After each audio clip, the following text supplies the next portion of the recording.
Good morning, YouTube. It is Hive Tyrant 424 here with another episode of the Zombie Dance Party live stream. I'm happy that you're here watching this video, either in the replay or in the live stream. I can't see who, if any, any live viewers I have because the streaming software, for whatever reason, doesn't log it. I've made some changes, hopefully improvements. I did go back and watch the replay of my last stream, and I noticed that my voice kept cutting out. That's because I put a sound gate on my microphone to try and block out the sounds of my mechanical keyboard, but unfortunately that noise gate also kept cutting my voice off, so I've turned it down, not off, and I hope that you don't hear too much clicking and clacking, but I haven't figured out yet how to completely eliminate the clicking and clacking without ruining my narrative, and I know that you guys are hanging on my every word. Yeah, right. So as promised, I took a Sunday off from the stream, and I did play. We've progressed a day or two, and I did do some mining. Just gonna show you what I did accomplish here. All my forges are currently going. Got steel cooking in that one. Steel cooking in that one. I got cement cooking there, and there. This is my lead forge. I'm making some bullet tips. And my brass forge is, of course, smelting all my money. Ah! Oh no! That's not all my money. I have more. Well, let's see. That workbench isn't doing anything. Chemistry station is cooking off a little bit of gunpowder. I didn't do a lot of coal and nitrate mining, I don't think. Let me see. Where's my earthworks? Earthworks. Okay, I lied. I did get a lot of coal, but I didn't get a lot of nitrate. So this was the fruits of my labor after filling all the forges. This is what I have. As you can see, I've only got a little bit of clay soil, so I will need to get some more of that. But it's not an emergent need. I didn't run into too many issues while I was mining. I had I had Bert and Ernie to take care of my back while I took care of a business and did the mining. Introduce you to Bert and Ernie. I think you've met them before. Hey, where's Bert? Where's Bert? Oh, Bert. I don't remember where I put him. Anyway, we'll have to find him at some point. I might have left him in the bike. Anyway, it's the pair of junk turrets that I took through Shotgun Messiah there the other day, and yeah, I've named them Bert and Ernie. They're good friends. And obviously, down there you can see my garage. I've got the motorcycle, the 4x4, and the gyrocopter. I have a bicycle, but who wants to brag about that? The bicycle is in storage.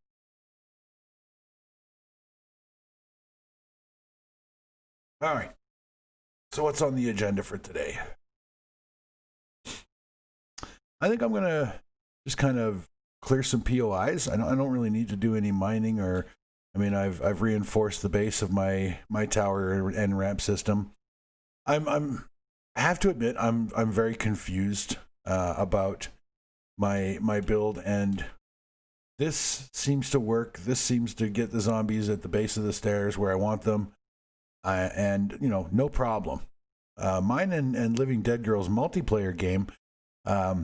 The zombies want to beat on the base of the ramp there at the spine there, and I haven't figured out why yet. It's a very confusing time for me. Now, these bases they're not identical. There are some differences here, and I don't know. Maybe the differences are significant enough to change the zombie pathing. I have no idea, but this works, or it did last Blood Moon, if you recall. The zombies never even took out the first wire of the fence trap. I actually, with the M60, was able to keep them basically at the very bottom of the ramp. The only ones that made it up the ramp any were spiders, and that's because they've got their Superman jump, and it really didn't help them in the end because they still had to land on the bridge, which got them electrified. One of them, I think, landed up here, and the blade trap sent him flying. So it's yeah. It's a trap set that seems to be working, so until I see a need to upgrade I don't really think I need to put a whole lot more time into it.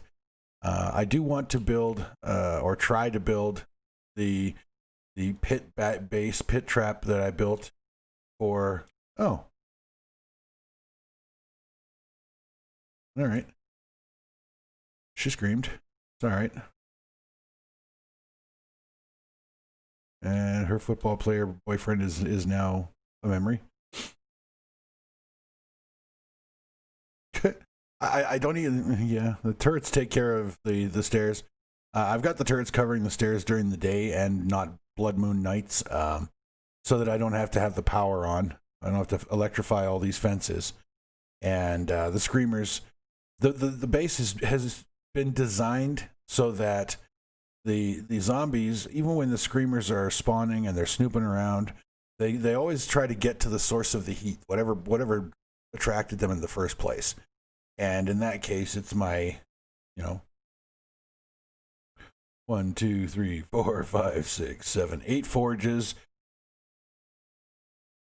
I have 3 chemistry stations on the other side of the drawbridge that, I never even thought to see what they were cooking, if anything. No, they're not even in use. So the screamers attract to all these forges here. This chemistry station is making gunpowder, so it's generating heat. That's what they're looking for. And the turrets protect the stairs so that I can go up and down, look ma, no hands, and pick up those 27 rounds of 7.62 that were dropped. Yeah. So. Oh, I think my garden might be ready. Let's go take a look. Do. Yes, the super corn is ready to harvest. And I need two more seeds here. Okay, I can do that. This is going to take a little while because I do have a lot of super corn to harvest. This is by design. I want lots of super corn because we use super corn to make glue instead of bones, so I no longer have to skin undead dogs and, body bags and bears and animals. I don't have to collect and carry stacks and stacks of bones back to the base. When I want glue, I just come down here, harvest up my crops, and we'll see how much glue we end up with.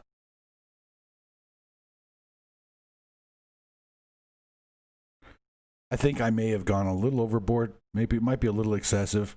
I mean, really, by the time you get this many super corn crops growing and to the point where you have surplus and you're making glue out of the super corn, you're pretty much done with making equipment, so you don't really need all that duct tape anymore. But I'm gonna put it on, or I'm gonna keep it like this anyway, because I may decide to move bases or build another base, or just expand this into, like, I don't know, a super base or mega base or something. And if that happens, I'll need duct tape. And bless their hearts, the screamers just never give up. Okay, so we're going to look at seeds. I only need 2 more super corn. Look at that.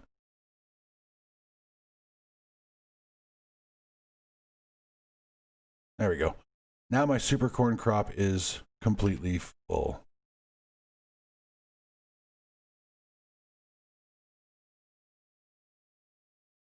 I think screamers are very attractive, but they look much better without a head. Saying.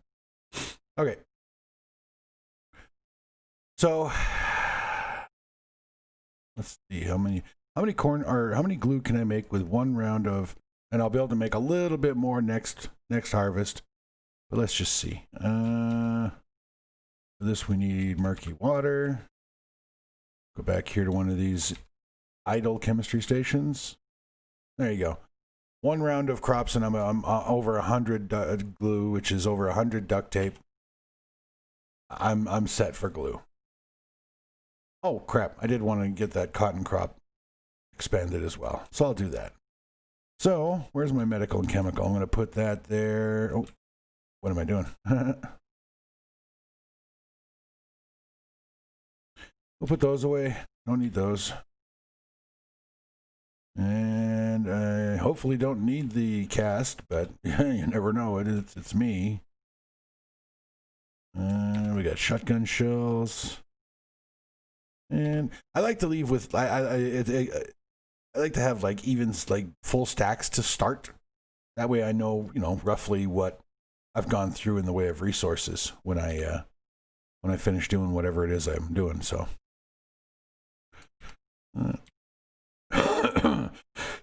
excuse me. Oy. So is there anything here I don't need to bring? Blackstrap coffee. I'm not going to be doing any more. Not today.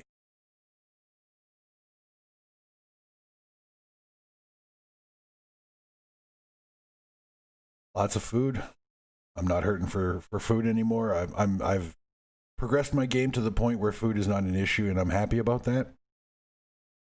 That's a real pain. I'm sure you can remember back at the beginning when pretty much every action that I did, or every second action that I performed, was in the pursuit of food and water.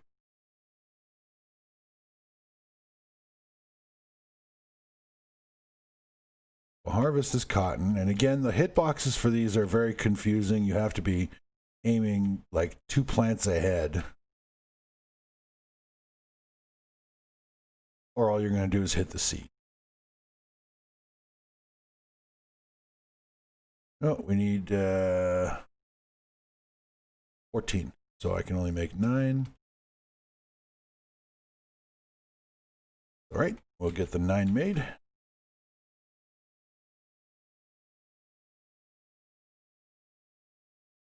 Very picky to put down too. Jeez, come on, get in there. One of the other things that I changed about my stream interface was I took away that chat box. I thought it would be cool to have that.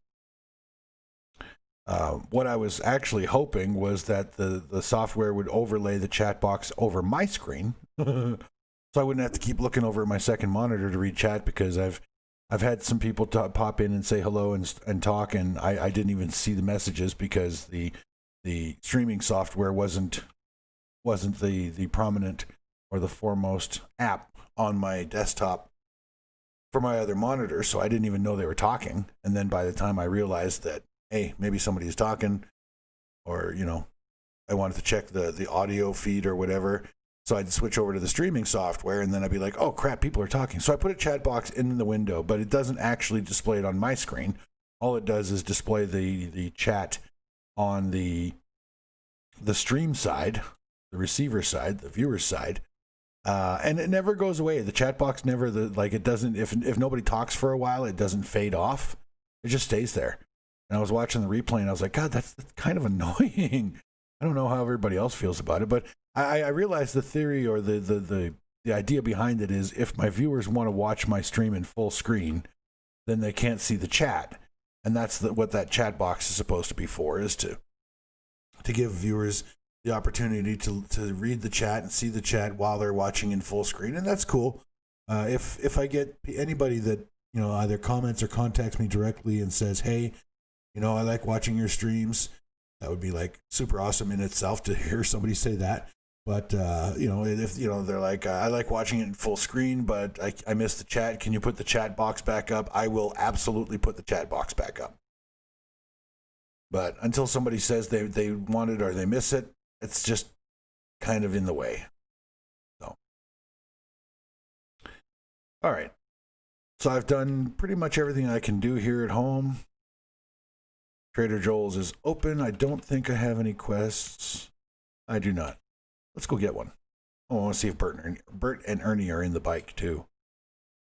Because if not, I got to track those two down. They can get into a lot of trouble on their own. No, not there. The 4x4 maybe? I did use it for mining. Ah, there we go. There's Bert and Ernie. Oh, I got some stuff to sell too. Cool. Okay. Quite the supplies for the mining trips, but I was doing a lot of mining. Like I spent probably about 7, maybe 8 hours in total mining. And I don't remember what day restock day is, but I'm going to go to the vendor anyway, get a job. And Nana, why don't you get a job? Love that song. I'll see what day restock is today. Hey, it's Arlene, everybody's favorite zombie, formerly known as the zombie that had a head. I know I didn't pop her head off, but I put a nice sized dinner plate sized hole in it. So. Dude, you will do more than stand my smell. You will love it. Oh. Restock day is day 61. That's tomorrow. Okay, so you probably don't have anything. Oh, jeez. Could you have these jobs any further away? All right.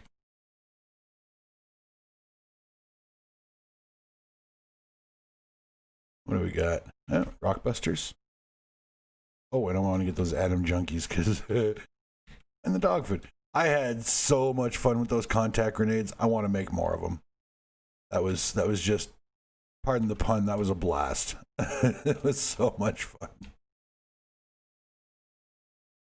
All right, let's go and clear out whatever factory this is. It'll either be the Shamway or the Shotgun Messiah in that town there. Unfortunately, there are no burnt out apartment buildings, the tier 5 apartment buildings within range, nor are there any hospitals within range. So if I wanted to do one of those, I would have to go to the burnt forest biome and do quests for that vendor there, which I suppose I could do. Maybe I should, just to shake things up a little bit, do something different, but we'll do this one for now. I am not going to do a full turret clear again. I've done that. You guys have seen it.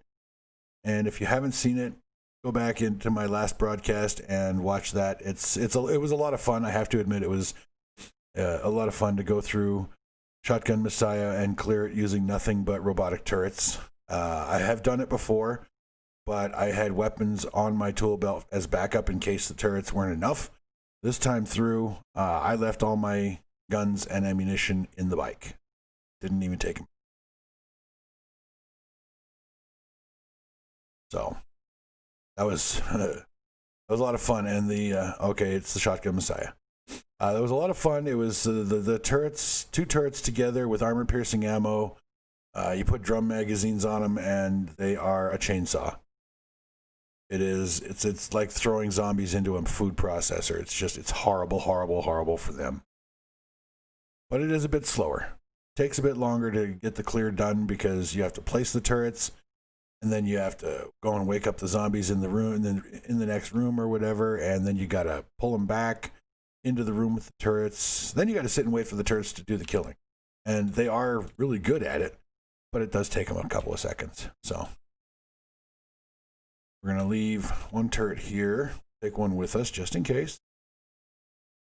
Because I'm not bringing a whole lot of ammunition. I'm not expecting to need a whole lot, but you never know. I don't need to bring that stuff with. Damn it, I don't have enough money to get the bonus from the ball bonus from the magazine for the book, but oh well. That's why I'm bringing casts. Yeah. Oh, looks like the soccer mom wanted to talk to me about that little hit and run. Maybe she wants my insurance information. There you go. All right. We'll clear this place out. Do I have loot candy on the bike? Yes, I do. Okay. I'll need that. First, I'm going to clear the place out. I'm not going to loot anything. And then I will eat the loot candy and go back through and clear everything out.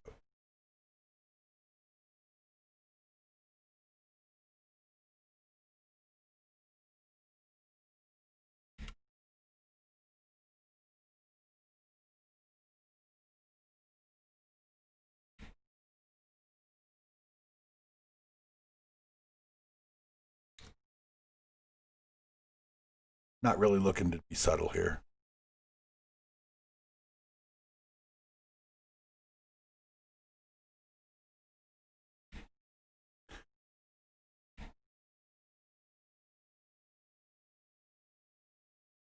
Boy, resilient, aren't they?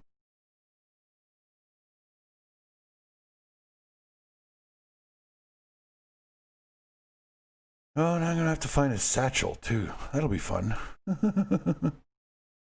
I always walk right past it. But I am clearing first, looting second, so I guess what I can do is save the satchel hunt for the loot phase. Look at that. Level 5 auger. Nice.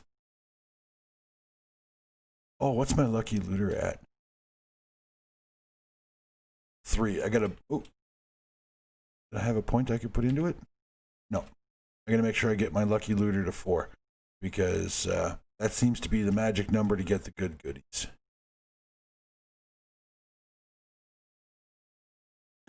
Although I shouldn't actually say that, because what would you consider a rank 5 auger? I mean, that's pretty good. Rank 6 would be better. Really?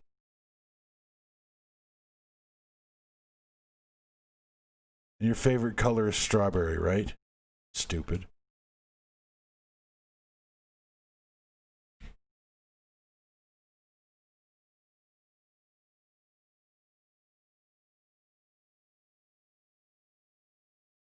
If I'm going to bring them along, I may as well have them on the tool belt ready for deployment.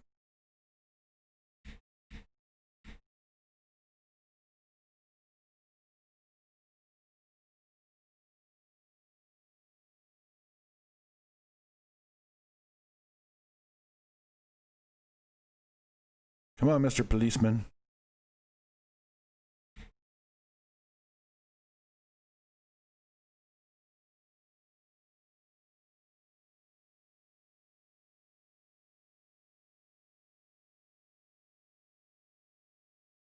Feral zombies are not welcome here. Doink. We don't like feral zombies. Oh. Oh, right. Not looting yet.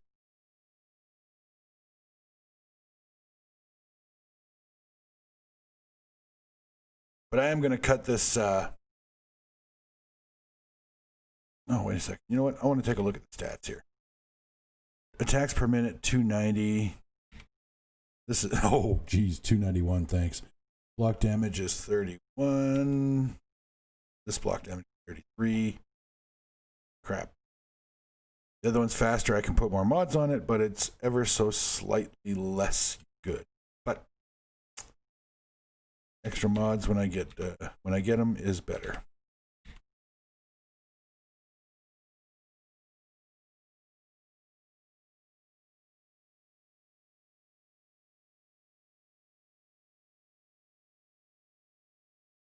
My apologies for the volume. It is noisy. I noticed that when I was watching the playback, the replay. It is a bit noisy when I'm mining or augering safes and you know, stuff like that, but I can't turn it down, because if I do, you won't hear the regular game sounds when I'm not using it. Uno momento, sip of coffee.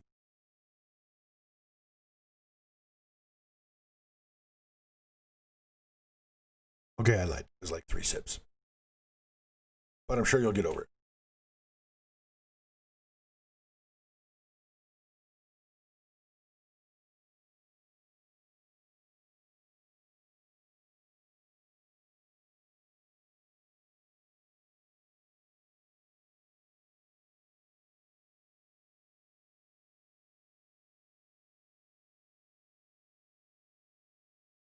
Always good to have a partner, especially one that doesn't take it or take half your experience. I'm just kidding, Living Dead girl. Absolutely love playing with you, girl.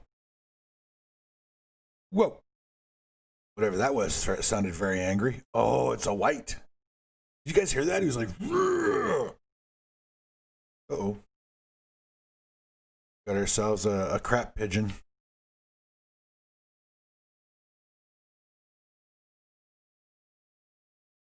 Oh, come on. Seriously? What was he wearing? Flak vest? You, my dude, are creepy as hell looking. Those whites are so cool. I mean, I hate them because they are my enemies, but they are pretty damn cool.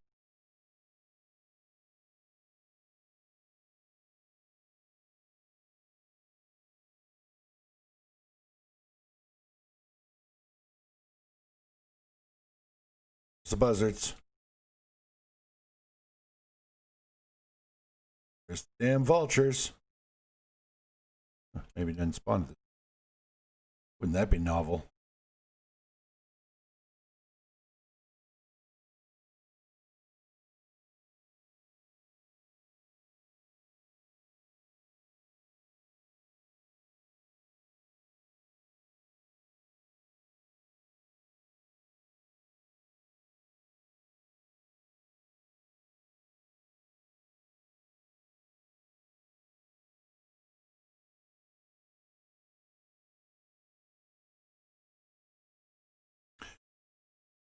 I don't want any of those jackasses dropping off the ledge when I shoot them, because then I got to go and chase them down. So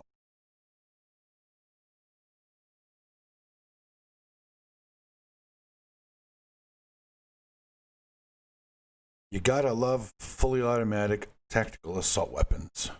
I do have the drum on this, yeah? Yeah, I do. It's almost as badass as the M60.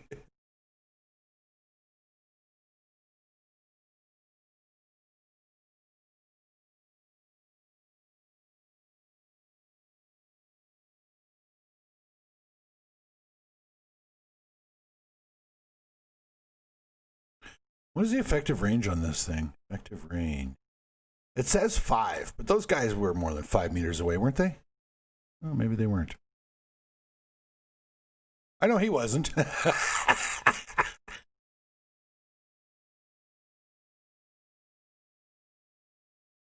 I admit that was a little sadistic, but it was fun.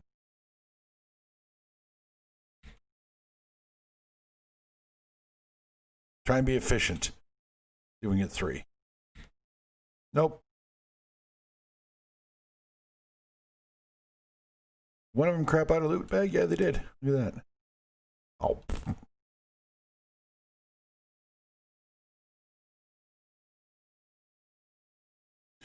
And making sure there weren't any left in the rafters. Every now and then you get one that gets hung up in the rafters there, and you get one that's hung up in the rafters. You think you're clear. You walk in here, you start chopping away at that wood block there, and he drops down and punches you in the back of the head. It's really embarrassing. Oh, what am I doing? I'm looting. No looting hive. You got to do that at the end.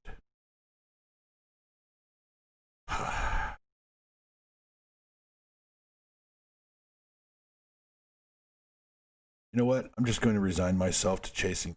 Oh, I didn't bring any blocks with me. Whoops. Just going to resign myself to chasing these pinheads down. As I always do.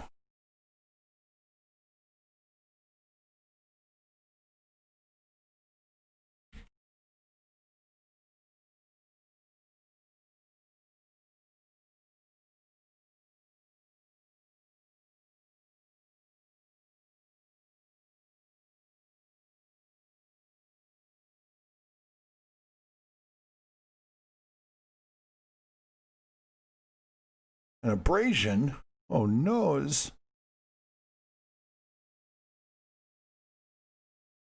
Yep. See? Always one. Come here, you mental midget.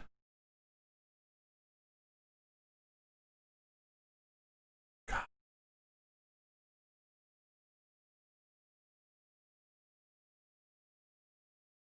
Can't believe I had to run halfway through the damn factory just to shoot your stupid ass.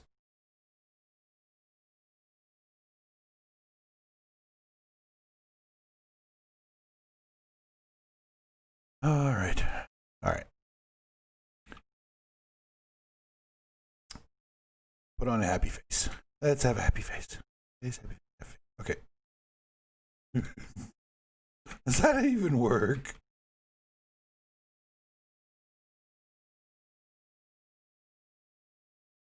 Oh, there he is.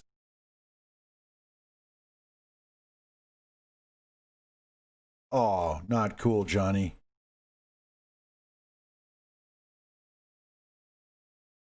Ladies and gentlemen, Johnny Bubonic.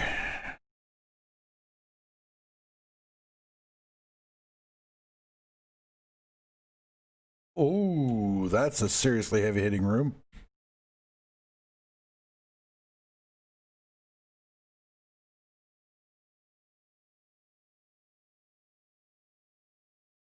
Wow, that could have been painful. Oh man, I picked up an STD. I left all my goodies down at the bike. I guess I'll do a curative restorative when I get back to the motorcycle.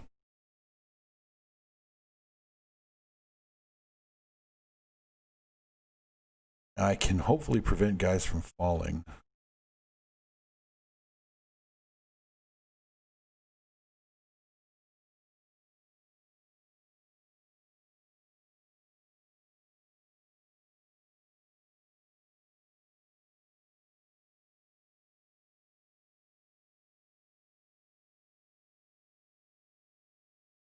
Why do you mean I'm hungry? I have food right there. Look, see? Steak and potatoes. Can't be hungry when you're carrying 10 plates of steaks and potatoes. Did anybody fall down? No. Good. Awesome. Means we get to carry on without going chasing after dumbasses. Got here? We got a crab chicken. Probably more crab chickens. Oh, I got him. Yeah. Oh, crap. I almost didn't see that dude. Oh, wow. One here, and there's another one inside. Holy shit.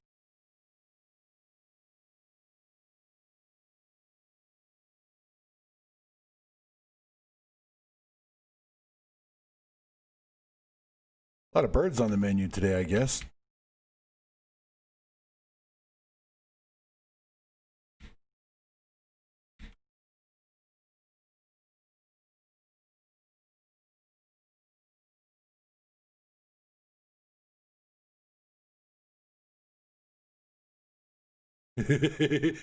Although the blood jets out of their necks. Some might think that might be like sociopathic behavior, but I mean, we're talking about zombies. You can't really be a sociopath for enjoying the death of zombies, can you?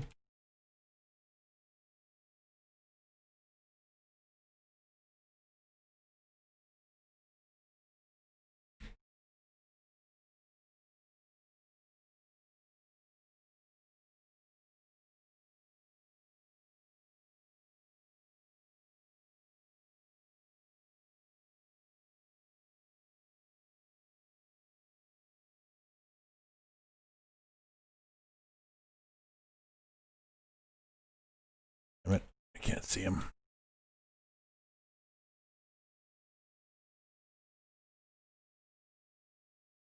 That's not him. There he is. He's right behind the pipe.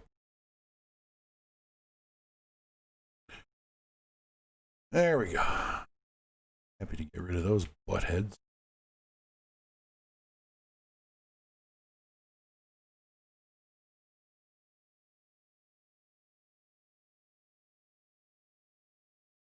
Come on.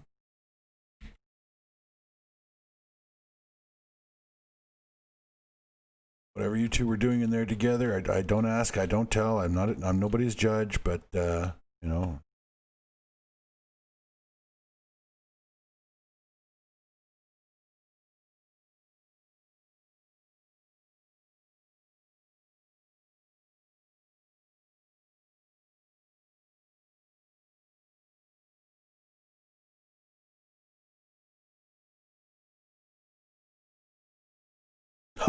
That dude was like dragging his trunk around. He had no legs. I didn't even see a butt or a back. Oh, take a look. Look at that. He was dragging himself around on his arms. You. Oh, we're not looting. Oh, we are going to break the safe open. Okay, everybody cover your ears. It's opportunity to have a sip of coffee because it's so noisy.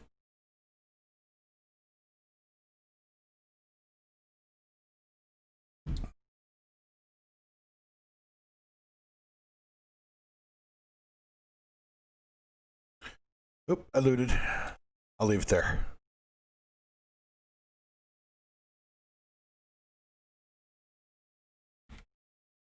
Now, fair warning. It's not like I have any rule to not loot. I'm just not looting because I want to get through the place as quick as I can. And the fastest way to go through a POI is to not stop and loot everything.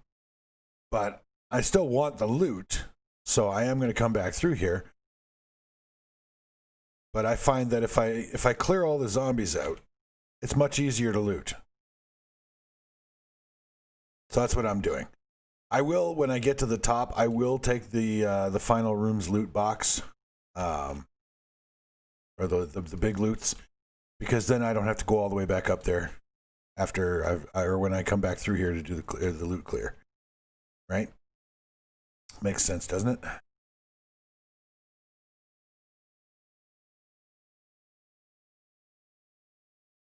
I'm not like an elitist or anything. Elitist, God, sometimes I just kill me. Oh, it's empty.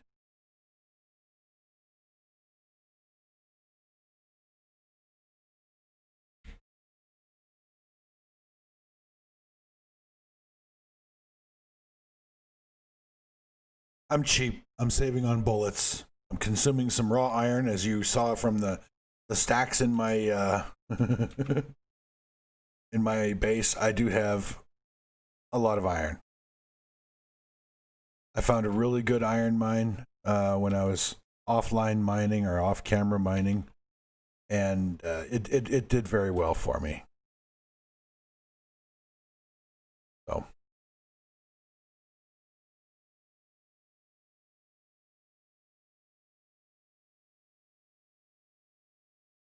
I remember saying during my stream when I was thinking about the turrets that you should always make sure that you load your turrets after you pick them up, and I didn't do that, and that's why that turret was empty when I set it down to do its job.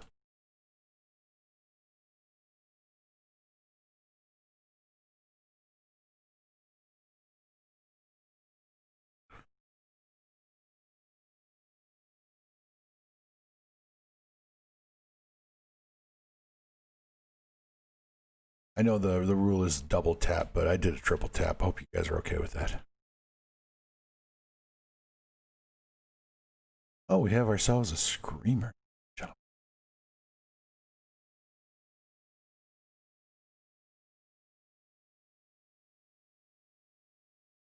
She is.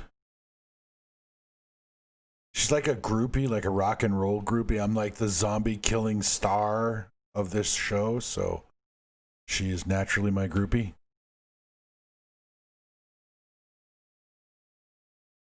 She's just waiting to hang around, waiting to see if she can get a piece of the man. I know how it is. Okay.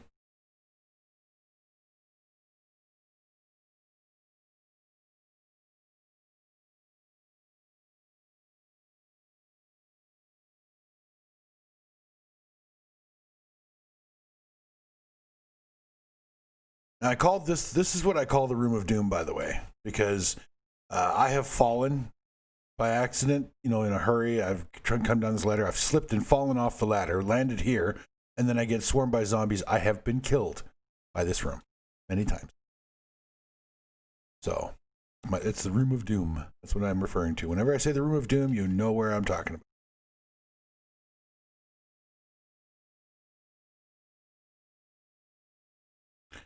All right, so we got this guy in the right in here behind this control panel. Oh, girl.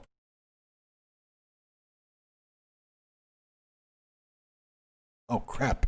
Holy! I went through a stack of shotgun shells? Wow. I cannot believe I've done that. Holy.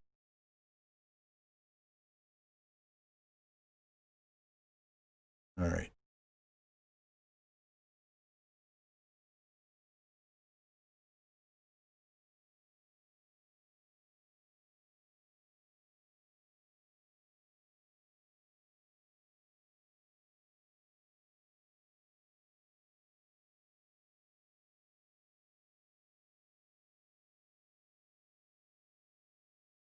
That was fun. Did you guys have fun? I had fun. Okay. Enough goof. I don't get this. Excuse me. If you walk up the stairs, you will wake up the birds and the subsequent zombies.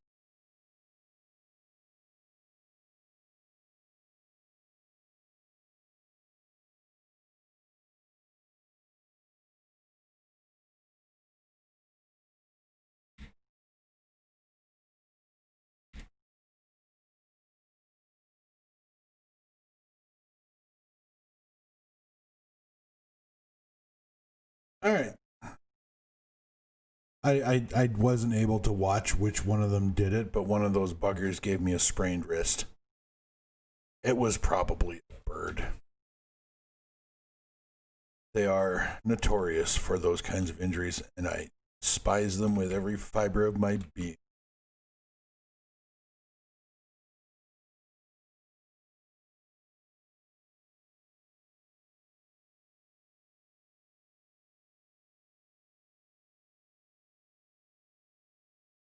You know what? Maybe I shouldn't grab this loot because I didn't bring my loot candy with me, did I? No, I did not.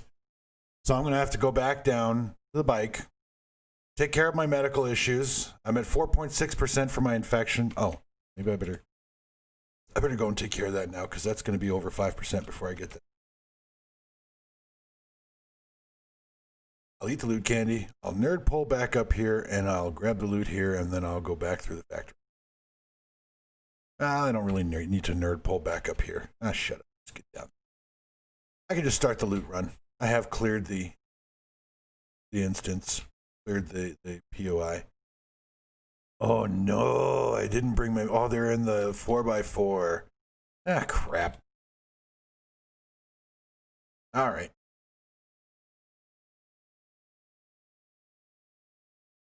I have to do this the hard way, I guess. Oh, but I can leave all but. I'm going to leave all but my. Oh, wait a second. Need my power tools. I'm going to leave everything except for my. God, words. Words. Seriously. Oh, I can't even get rid of all my stuff. Fine.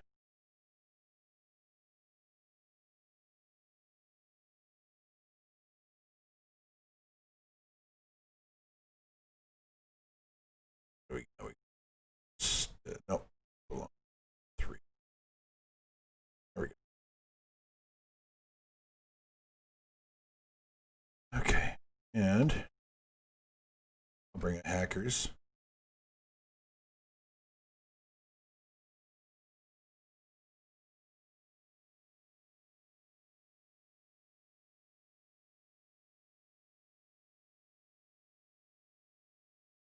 I can't bring in shotgun because I don't have any more.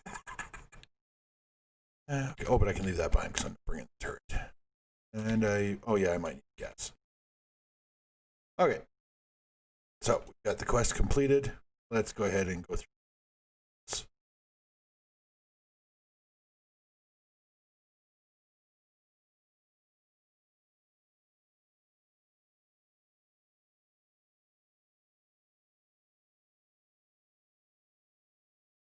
I'm not sure. Oh.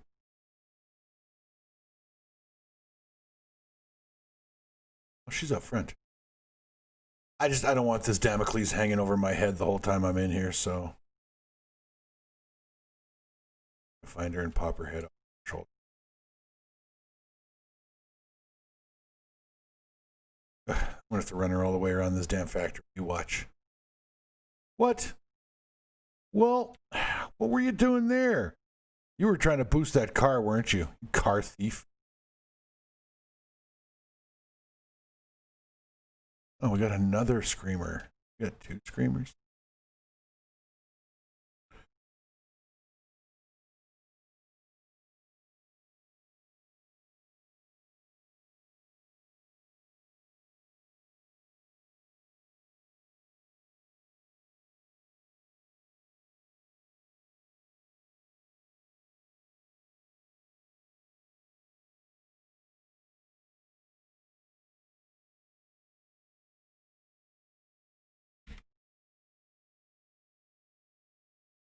Everybody's feral now, eh? Let's see how it is.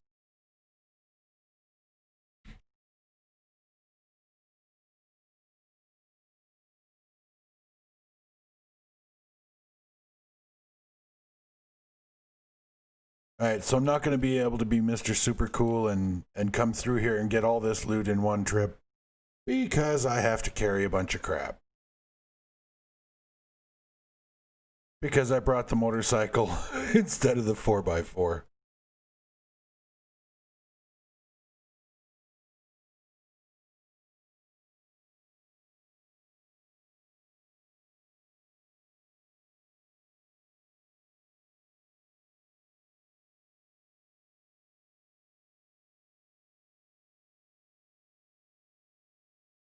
Hopefully, I can remember to keep an eye on that loot candy buff and, get another one when that one. There's sometimes, yeah, there it is.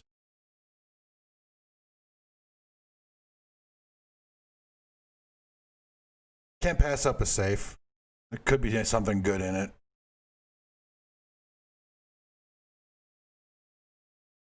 Nope. No, not really.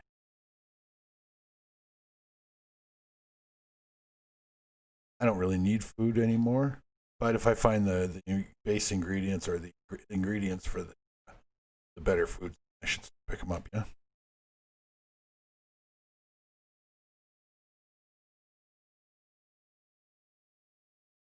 Oh, yeah. That's worth carrying around. Ooh, a level 5 machete. Nice.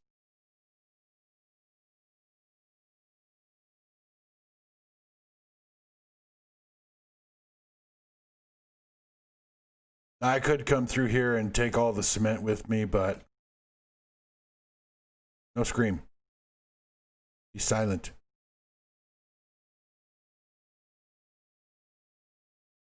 As I was saying, I could go through here and take all the cement and everything like that, but I don't really need it. I've got 3 forges cooking cement. Probably have more concrete mix than I know what to do with.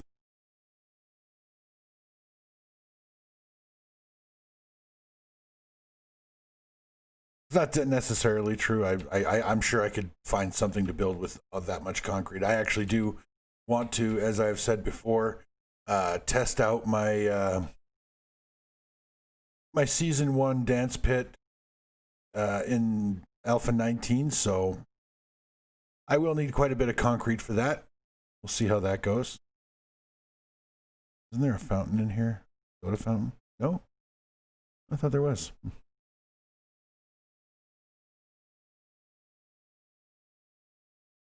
Eat the hacker's candy.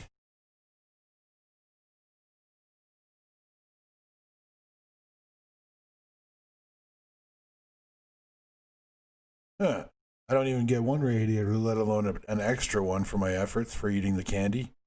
I think the bonuses you get apply to like the little stuff, like the mechanical parts, the pipes, electrical parts. I doubt it includes radiators. I don't know. Maybe if my salvage operations max? No, it's only 5. So that's probably part of it too.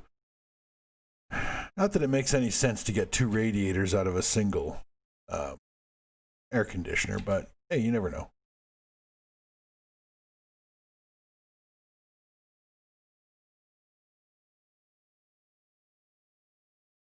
I don't know that I've ever found anything good in these cardboard boxes.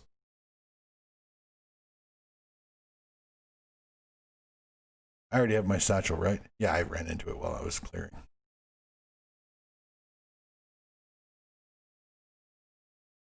And I know I'm not grabbing all the trash piles. I really don't want to. You can make maybe I should see if they have any no antibiotics. You can make an entire day out of clearing out the shotgun messiah if you looted all the cement pallets, all the trash piles, salvaged all the electrical parts and stuff. Yeah, I mean, you could make more than a day, really. Ooh, level 5 military gloves. What level do I have? Oh, okay. I already have level 5s, so it's, well, they're still good money.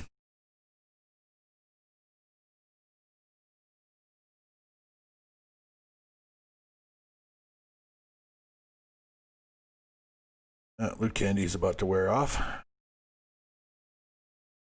Oh man, I'm sorry, everybody. I need to do a quick bio, so it might not be that quick. I'll be back in just a couple of minutes.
As I feared, the transition.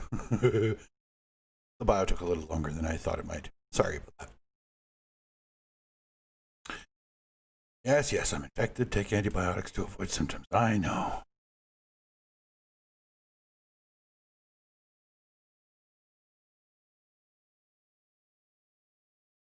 Ooh, yeah.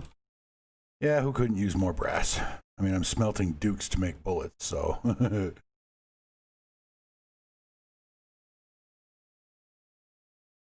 And here's a zombie running around downstairs outside. You can just stay there. Oh, starving tourist. Okay.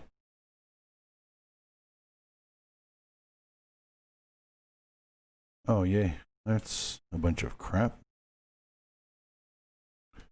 Yeah, I might be able to save myself a few steps. Or not, because I left my blocks in the... Oh, goodness.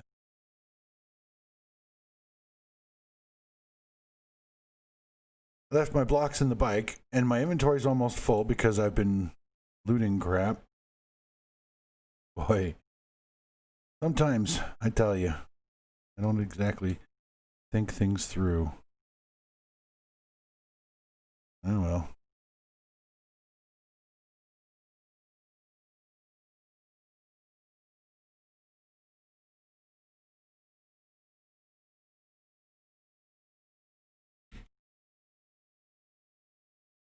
Well, I got lots of grain alcohol. That's good, right? Ooh, upgrade.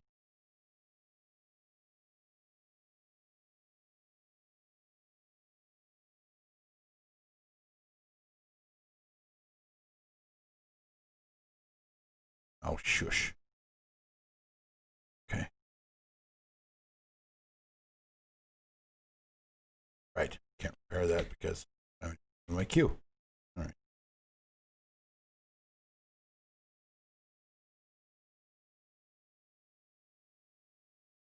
Now I can repair it.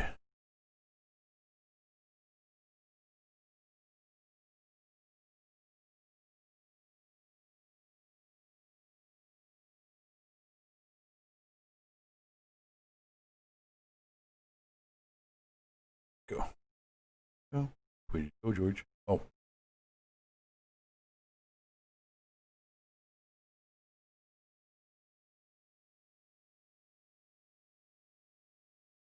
Great.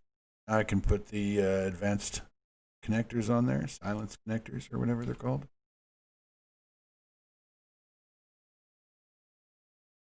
All right. Carrying on. What do we got in here? Shotgun shells.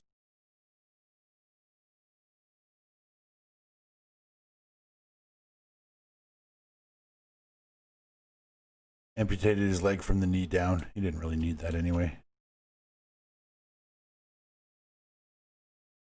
Yeah, I got both of those, but I might be able to sell them. There. Okay. What do I'm gonna... That. I don't need.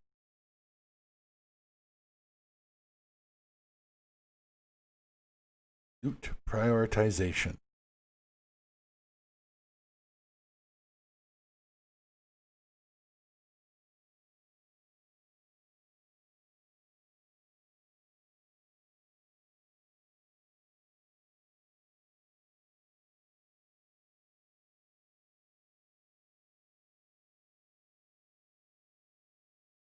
I really could just nerd pull up to the loot chest at this point, but I don't have any blocks because I left them in the bike.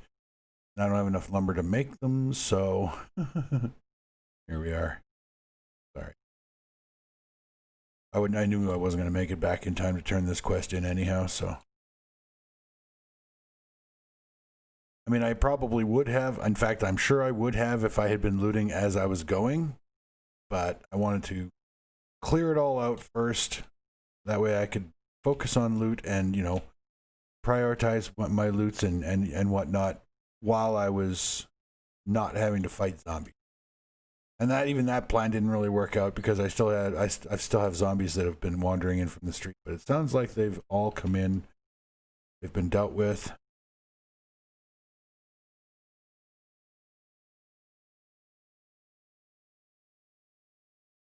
Yeah, I'm gonna have to take a herbal antibiotic when I get back to the base.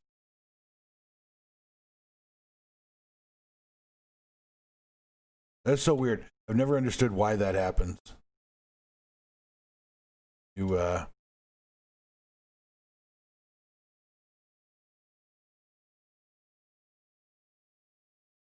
you build a nerd pole next to that thing, and then when if you pick up any part of the nerd pole, part of the the crossing, I guess it is, or whatever, the bridge collapses. I have never understood why it does that.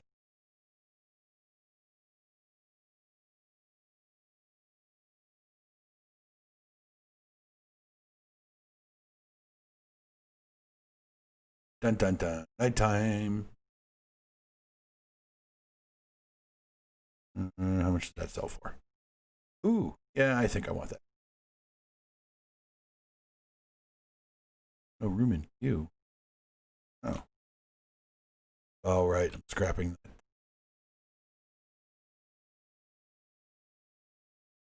I'm scrapping that radiator.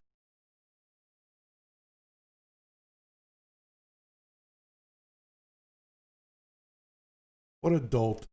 The whole point behind clearing this place fast was so that I could eat loot candies. Oh, I did bring them with me. Oh, jeez, they're right there. What did I? Oh, shadow. Usually means birds. Hmm.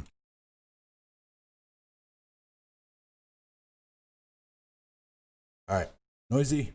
I'll be right back.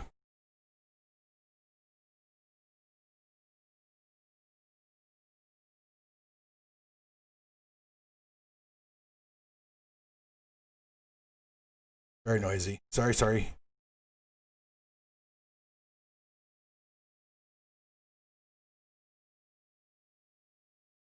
Now remember, eat the loot candy before you open the box. That was the whole point behind coming up here with the loot candy. After skipping the entire instance.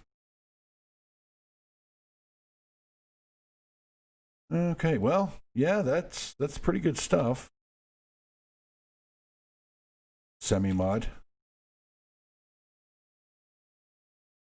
All right, what do we got here? Can't fit that. What can I can get rid of that.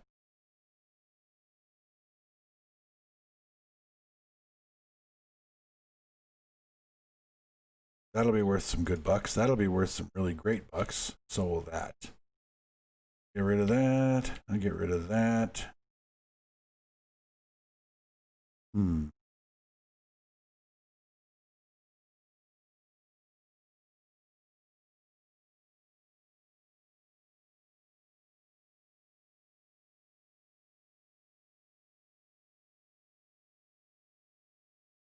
Yeah, junk.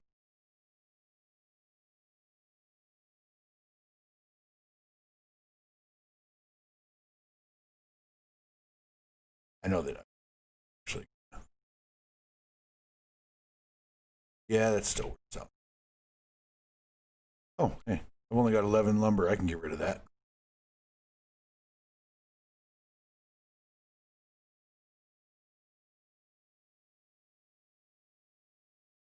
All right. Oh, damn it. I still have that other smokestack to clear. 3.5 minutes left on my food candy. More boxes.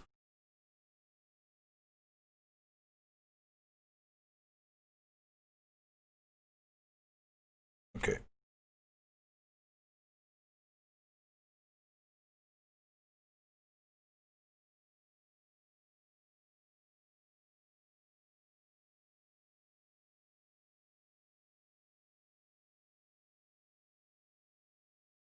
Ooh, that'll be worth some bucks.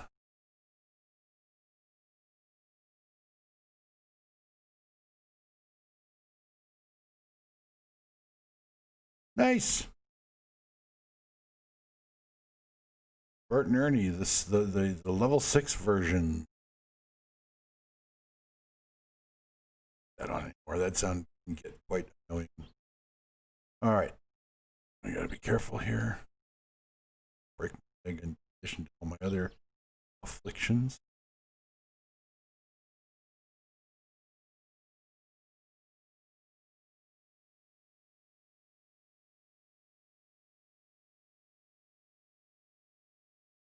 I cannot believe I didn't bring. I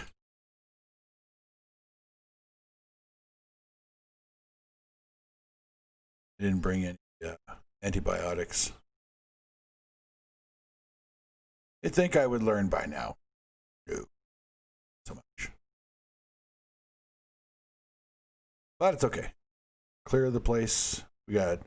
I'm good. What I'm going to do is I'm going to leave my dukes in the bike. I want to see how much I make in dukes from that clear. I've grabbed as much loot as I can carry. There's 5s and 6s for loot ranks, and those I'll eat when I get home. Those loots are going to be worth, I think on average about 1,000 dukes a piece, plus what I make for the mission itself. It's a level 5, tier 5 quest. So yeah, we should be looking at some pretty good monies.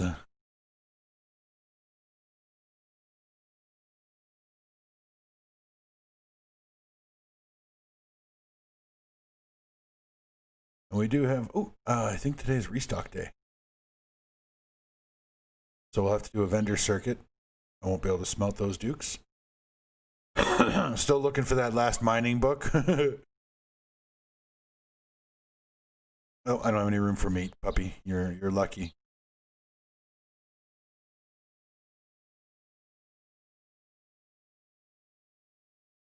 Don't really need it either, as far as I can remember.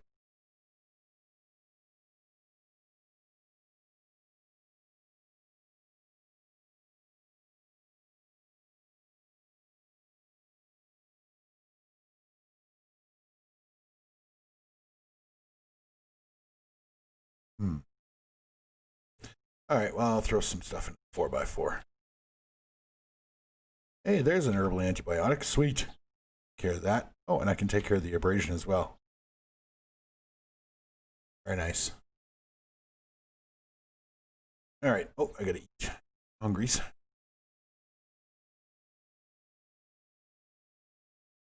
Probably 3 point. All right. Take that. Grab. What? I'm thirsty now? My goodness.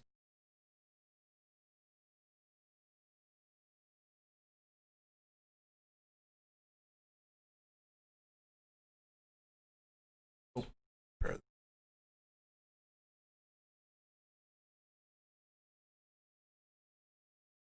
the stuff is worth so much more when you compare it.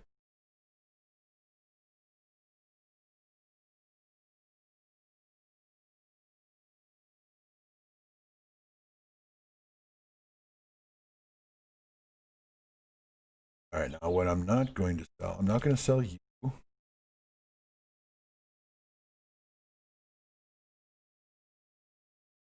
Back to the bike. And we'll leave that.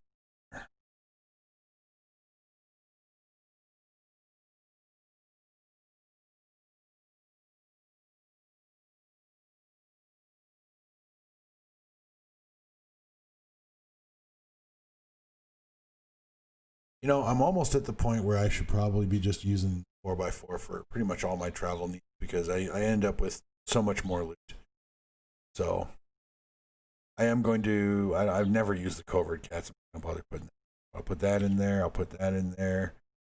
Stack of hackers, that. And the rest of the stuff I can just leave at the bike for now. Don't really think I'm going to do that. Now the 4x4 is slower, yes, but it has a much larger cargo capacity.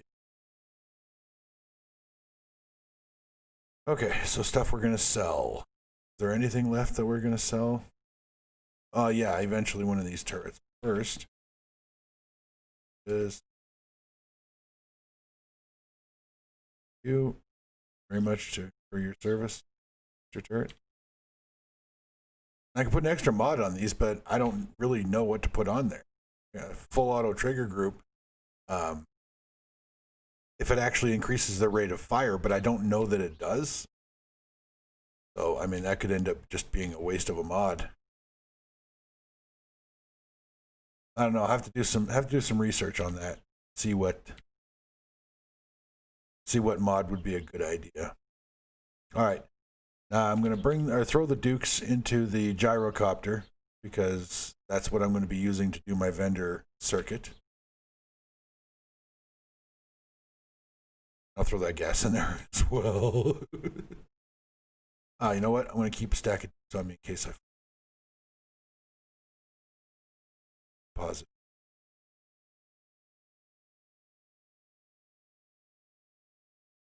All right, so we're going to put some stuff away.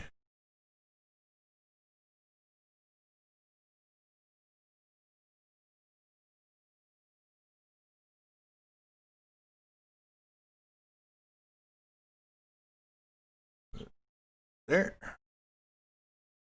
Do I have any forges that don't have a crucible? Yeah, I've got lots of forges that don't have a crucible. He has one. He's got one. He doesn't. Okay.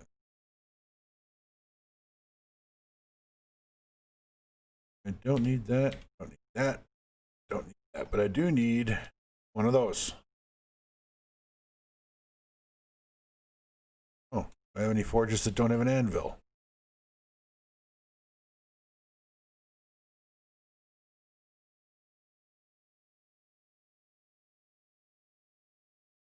I do not have any forges that do not have an anvil. That.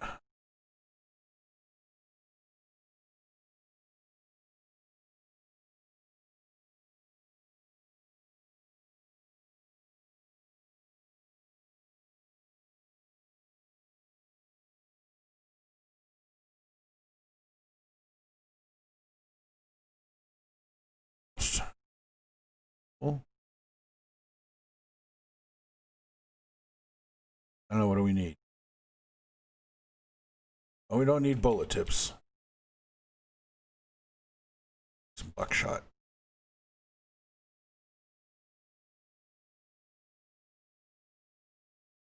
Not bad.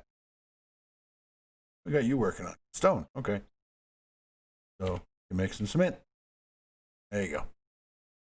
Give you purpose. That's what I live for, my friend. No need to thank me. Oh, I gotta load up those. I gotta load these guys up.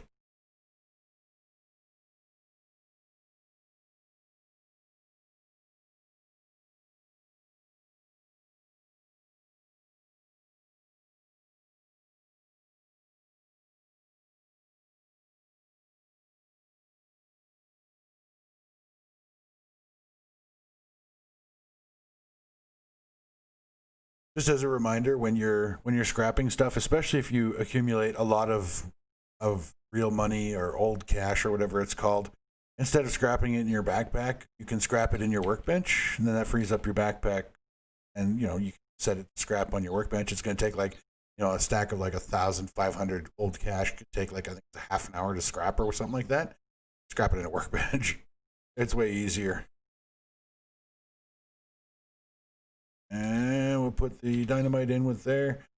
I don't use dynamite as combat explosives, but I will use dynamite to level buildings, for example, or if I do something stupid in construction and I gotta rebuild like half of a building or something like that, I'll just throw a stick of dynamite in there and bring it down as quick as I can. So that's why I'm stockpiling the dynamite, even though I won't use it in combat. And you know what?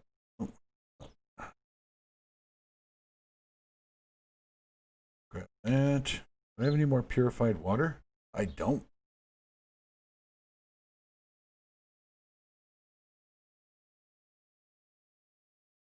That one.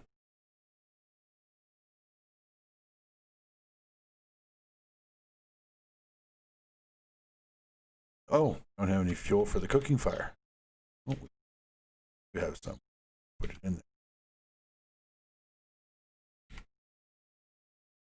Okay, so we need 16 minutes worth of fuel. I will say 17.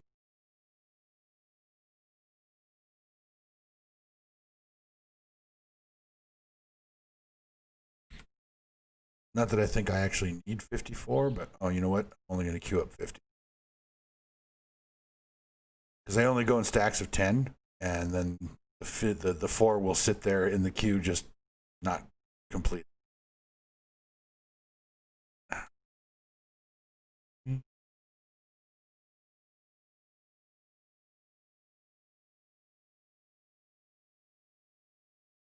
I'll need a health bar because that will speed up the abrasion healing.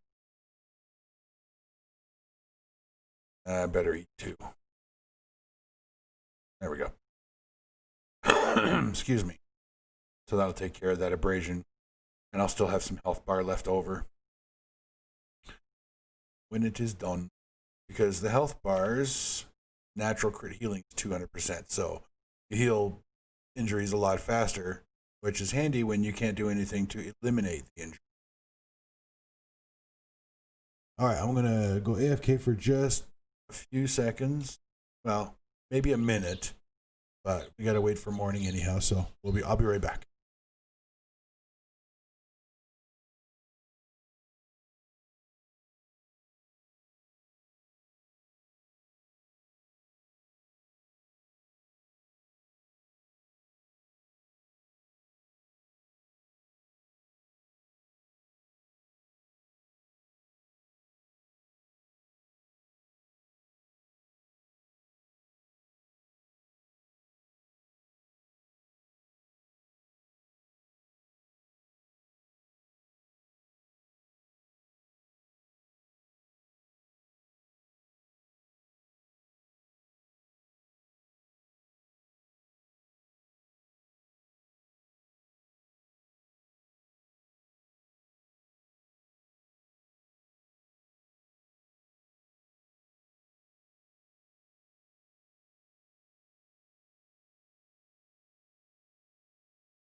All right, I'm back. Sorry, I had to, excuse me, do a quick wardrobe change because Mother Nature can't seem to make up her mind. It was cold out last night.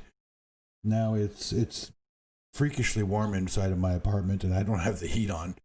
And I suspect part of it might be that my computer warmed the air up, but that's a pretty warm running system to heat that much air. So I had to change my clothes. All right. Now it is 4 a.m. What I will do, so that's going to be sold. That's going to be sold.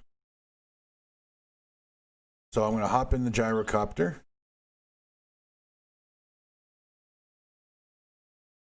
Cool. And I'm going to go to a faraway vendor. Which vendor is farthest away?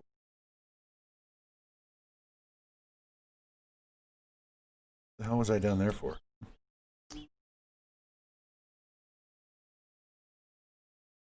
Vendor number 6.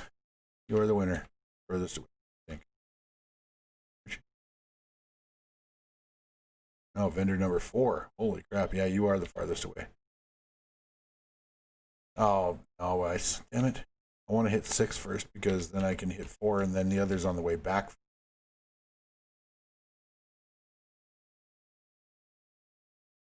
Not making that mistake. I ran out of gas on my bike. Uh-oh.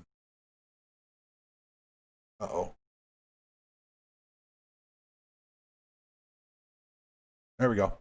I ran out of gas on my bike in the multiplayer game last night, and that was bad enough because I was on the ground. I could have fueled at any time, and I just kept putting it off.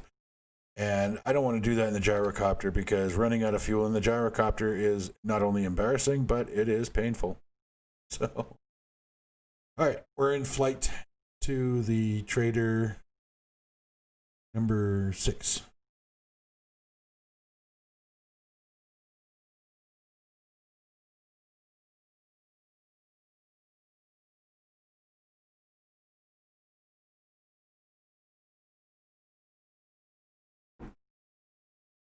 Feel free to talk amongst yourselves.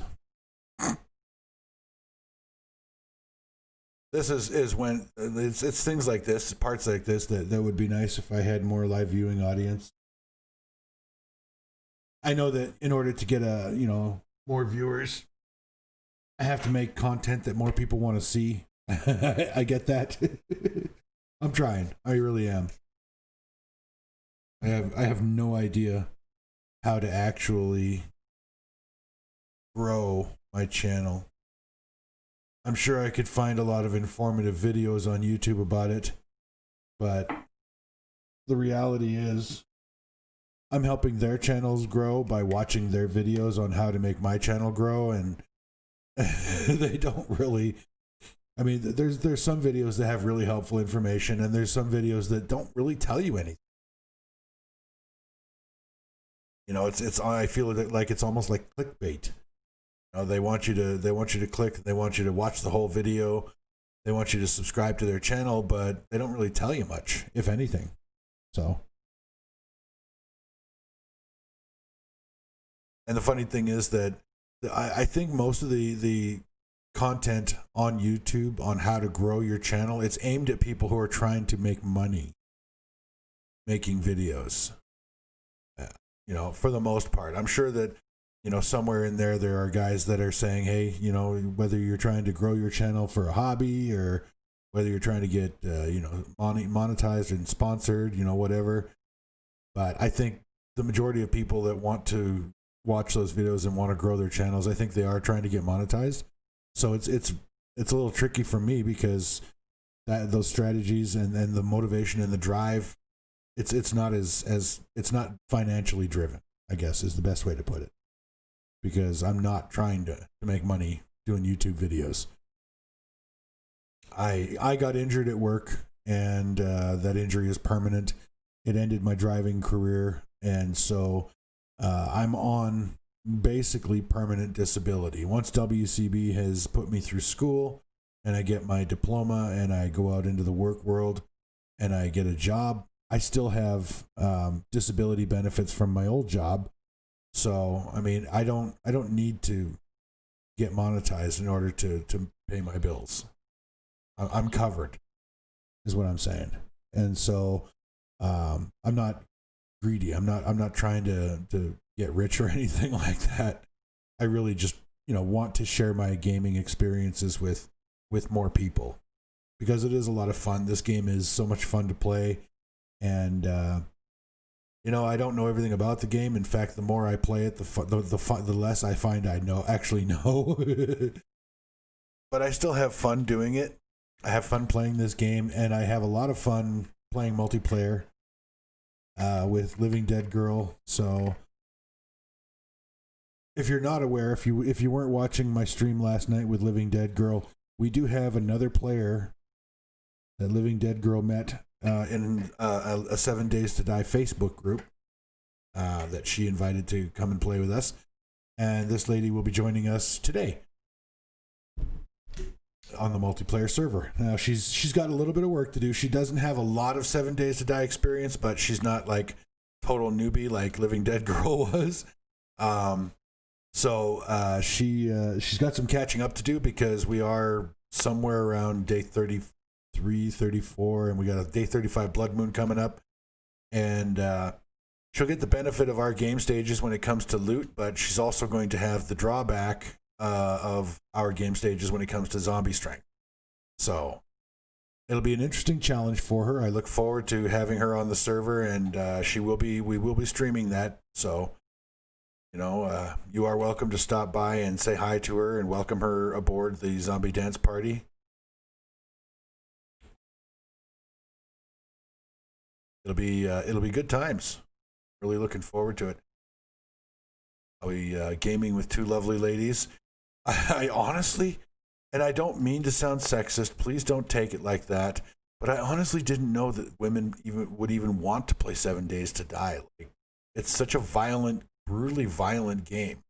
I never had it, pegged as a girl friendly type game. But so far, the only people I've met, out of the 3 people that I've met to multiplayer with in 7 Days to Die, 2 of them have been women, which is cool. Excuse. Okay, let's see what this guy's got. I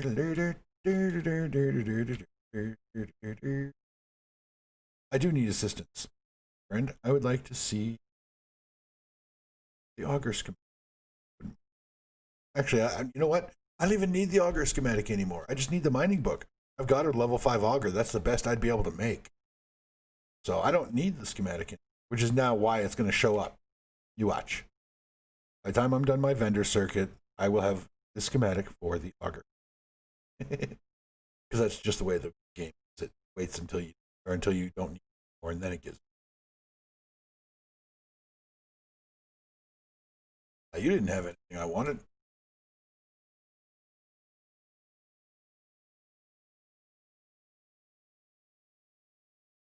Nothing. Niente.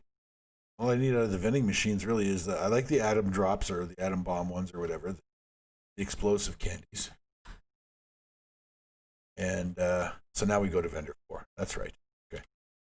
I like the explosives candies because they make those contact grenades just wonderful. Even more wonderful, I guess, because they are still, they're in their own right. They're a lot of fun to play with. And the rock busters for mining. That's really the only 2 candies I need anymore.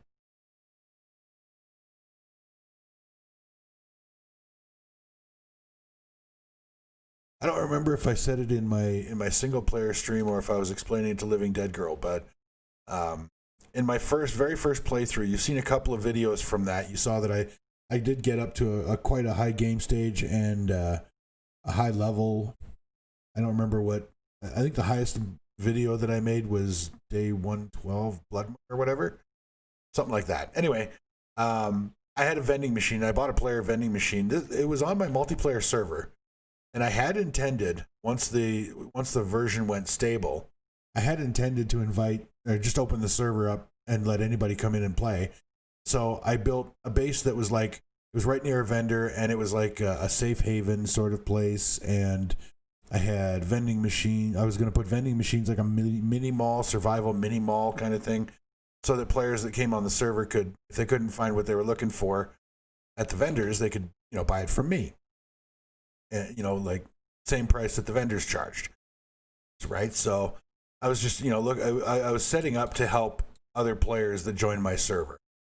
And so I had a player vending machine, and it was 4 pages of candy. I was using it as my candy storage. It was 4 pages long of just buff candies. I mean, I was buying them every vending machine I hit. I would buy all their candy, whether I needed it or not, whether I was ever planning on using it or not. I bought all of it, all the candies, and I ended up with 4 pages of surplus candy. I even had some candies in my own personal box that was out of reach of any players that joined the server, and I just kept buying them. It was almost like a compulsion, but not. No, I didn't want to risk running out of any one particular candy. I mean, the only candy I didn't have a lot of in there was Rock Busters, and I still had 2 stacks of 10, I think, in there.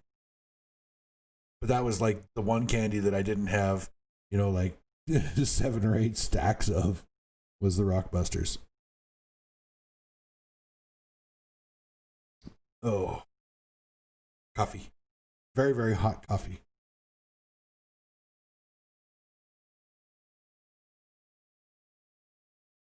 And apparently, Living Dead Girl had she let the game defaults for both video and audio. She let that stand for the longest time. And so she was like, we were playing, and we heard zombies I heard zombies walking around outside the building we were in. She was like, I don't hear them. And I'm like, well, you got to turn your ambient sounds up then, because I can hear them clear as day. So she went into her options, turned up her ambient sounds, and then we were outside. She's like, there's birds chirping in this game. And I was like, yeah, apparently you missed a little bit about the audio. That was funny.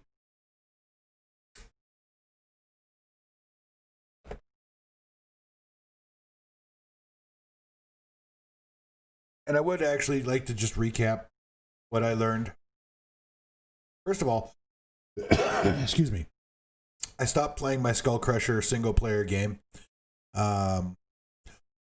Triple experience games, they make the game harder. And most of you probably know this, but for those of you who don't know this, when you get triple XP on the 7 Days to Die, yes, you level faster, so you have access to more perks sooner. You will find, with depending on how you perk and how you spec your character, you will start finding better loots. But the zombies in this game, they're tied to your game stage. So if you have triple experience on and you're leveling like a monster, you're leveling like a fiend, you're killing zombies, you're probably not doing a whole lot in the way of quests to get gear. You're probably not doing a whole lot in the way of mining, so you don't have a lot of resources. At least this is how my triple XP gameplay went. Okay? Yours may be entirely different from what I experienced. But what ended up happening was the zombies were far stronger than the equipment that I was finding, than the loot. Because when you're playing triple XP and your game stage is skyrocketing the way it does, you don't have time.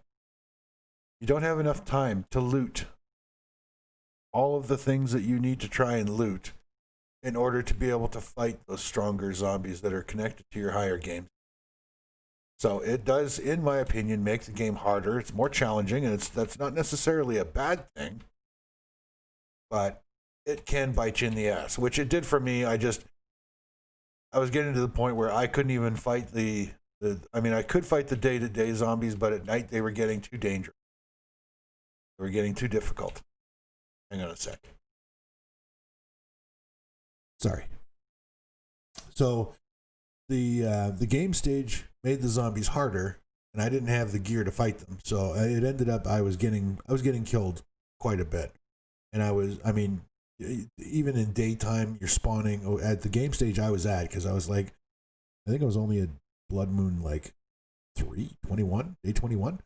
And the game stage, I was level 60 something, and my game stage was well over 100. So I hadn't seen any demolishers, but everything else was, and the daytime zombies that were spawning were mostly feral, a lot of irradiated, and I couldn't. It became too difficult, too stressful. I probably could have survived, but I didn't really want to be, that anxious all the time. So I was like, okay, I'm gonna stop playing this game. I'm gonna start again, and I'm gonna play just a regular 100% XP game. No hurry.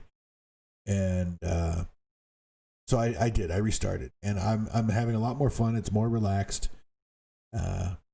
And what I'm going to try to do is try something different than my standard tower with the fences on the stairs build. I want to expand out. I want to branch out, work outside of my comfort zone. I don't want to just keep doing the same thing over and over again, because where's the fun in that, right? So I'll let you know how that goes. But something else I discovered is your game stage determines loot. Your game stage determines zombie strength, and it also determines the quality of loot that you're getting from the vendors, or being offered from the vendors. However, there's no proof of this. I have no evidence of it whatsoever other than anecdotal evidence. But Lucky Looter, I believe, improves the quality of loot you're offered at the vendor. And the reason I say that is because Living Dead Girl and I were really struggling in our multiplayer game. We hadn't found an auger. We were coming up on on Blood Moon 35 and no auger. So she had 7 points to spend. She bumped her lucky looter from 1 up to 4, and within an hour of doing so, she found an auger, a rank 2 auger. So lucky looter is very important, and the reason I'm bringing this up is I was ranting about it in the multiplayer. But if you're not watching the multiplayer streams, I just wanted to make sure that you know that in my single player game, like in the Skull Crusher game, I did not touch lucky looter at all. Okay, I went strictly Skull Crusher, melee, doing damage, that kind of stuff. I left lucky looter completely untouched. And that was, like I said, I wasn't able to find the gear I needed to keep up with the zombies. Now, in my new single player game with 100% XP gain, I've got lucky looter up to 4 already, and I'm only on day 3 or 4 in that game. And from day 1, I had lucky looter 4. I put all my points into it until, perception and lucky looter until I was at rank 4. And on day 1, I was finding 7.62 ammunition. I was finding shotgun ammunition. I was finding 9mm ammunition. And on day 2, the vendor offered me a level 1 AK-47 for, I think it was 945 Dukes. On day 2, I had an AK-47. I had to buy it, but I believe that lucky looter influenced that loot table, because I don't recall in any of the games where I did not, including the multiplayer game with Living Dead Girl, I don't recall being offered a gun at all on day 2 from the vendor. Not even a blunderbuss. So I firmly believe that lucky looter does impact what you're offered by the vendors. I could be wrong. It could just be RNG was, not with me for the games that, but it seems, a little too coincidental that all the games that I was playing where I did not put lucky looter up, I wasn't being offered guns and I wasn't finding bullets. I mean, I would open shotgun Messiah crates, and what I would find is blunderbuss ammo, blunderbusses, like garbage. Sorry. Could have been doing my vendor circuit while I was having that little rant, but I wanted to make sure that I wasn't distracted. So.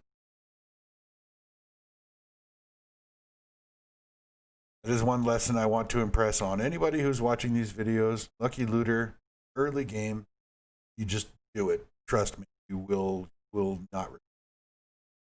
You may very well regret it if you don't. Put it that way.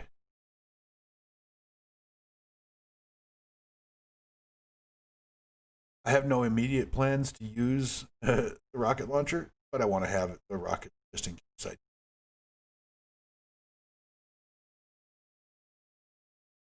So what am I looking for? Really, all I need is that mining book. I'll take any other goodies he offers that are too good to pass up, but I don't really need these HE rockets. By the way, let's take a look at this. The explosion damage on a frag rocket is 700. Block damage is only 20. The explosion radius is 6 meters. Okay, so that is your anti-personnel rocket right there. Use that against zombies. The high explosive, the HE rocket, it's 420 explosion damage, so it's really not all that much. Look at the block damage. This is a base killer. This is what you use in PvP when you're assaulting somebody's base. You want these because that'll take out concrete, that'll take out steel reinforced concrete with only a couple of rockets. So yeah, so that's definitely a PvP weapon. You don't ever want. I will never use these HE rockets anywhere near my base because I'll annihilate my own blocks. This guy didn't have it. He had rockets. And no.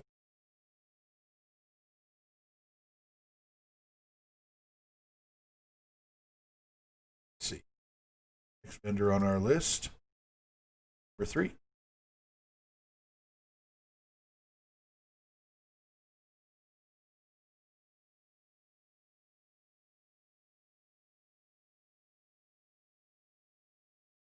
I'm really at a stage in this game, in this playthrough, where I don't know what I should do next. I mean, I would like to build my pit trap, my original season 1 zombie dance party dance hall. But that's going to involve a lot of mining and a lot of digging, which I can do off camera, but then it kind of leaves me with very little to actually show on the streams. So what I would appreciate is, somebody throwing a comment into the comments section there and, making suggestions that they would like to see me do. And if it's something that I think is reasonable and might be fun, I'll give it a shot. Heck, I might even try it if I don't think it'll be reasonable, as long as it's fun. So, this is your opportunity to drive the series. I don't know. I really don't know where I'm going from here other than just continue to rack up a body count on my tower until they give me a reason to change it.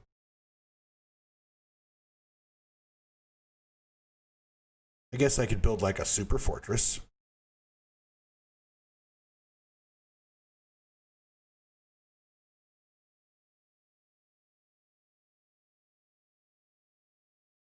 Try my hand at decorating, maybe? Oh.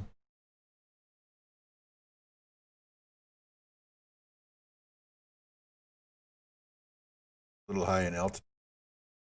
I'm out of the burnt forest now, so I actually do want closer to the ground so I can see the map. But it's raining. It's all dismal and stuff. It's okay. I can cope. I don't need a grief counselor.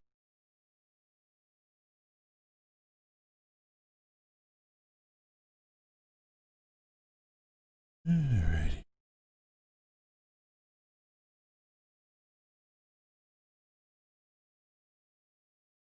I would like to explore the psychology of the zombie. Learn more about their pathing rules. Not so that I can build an exploit base, but just so that I can build a base that is challenging, but still gives them a sporting chance at getting at me. Excuse me.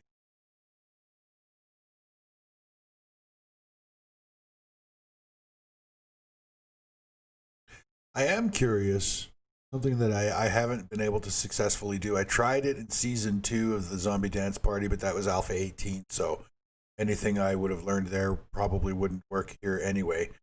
But I did try a melee build. It was, people call it a ninja build. I don't really like that term because number one, you're not using a ninja sword, and number two, ninjas are not the only melee combatants to come out of Asia, but apparently it's the only one that kids seem to think they know. For me, it's not a ninja build; it's a stealth build, and it was a lot of fun to do. But I had set myself, ouch! I had set myself with some pretty serious and strict rules regarding the weapons that I would use. No guns, no turrets, just melee weapons and electrical traps. And it was a lot of fun. Don't get me wrong. I had a lot of fun doing it, but I screwed up and undermined at my base, which was my mistake. I'm not saying anything to the contrary. It was my error. And part of my base collapsed. It weakened the whole structural integrity of the entire base. And this dude didn't have a damn thing I want. You're a loser, bro. Wait. Did have dog. Okay, so I guess I gotta take that back. And a peas. And that's about it. I'm gonna buy the nerd tats. I know that I've passed up tats some of the other, but the stun baton is a lot of fun. So at some point I may visit that. Okay, next vendor number 1. So anyway, the stealth build was a lot of fun, and it is, like I said, it's a lot of fun to run through POIs using nothing but a machete and silent weapons like the crossbow and stuff like that.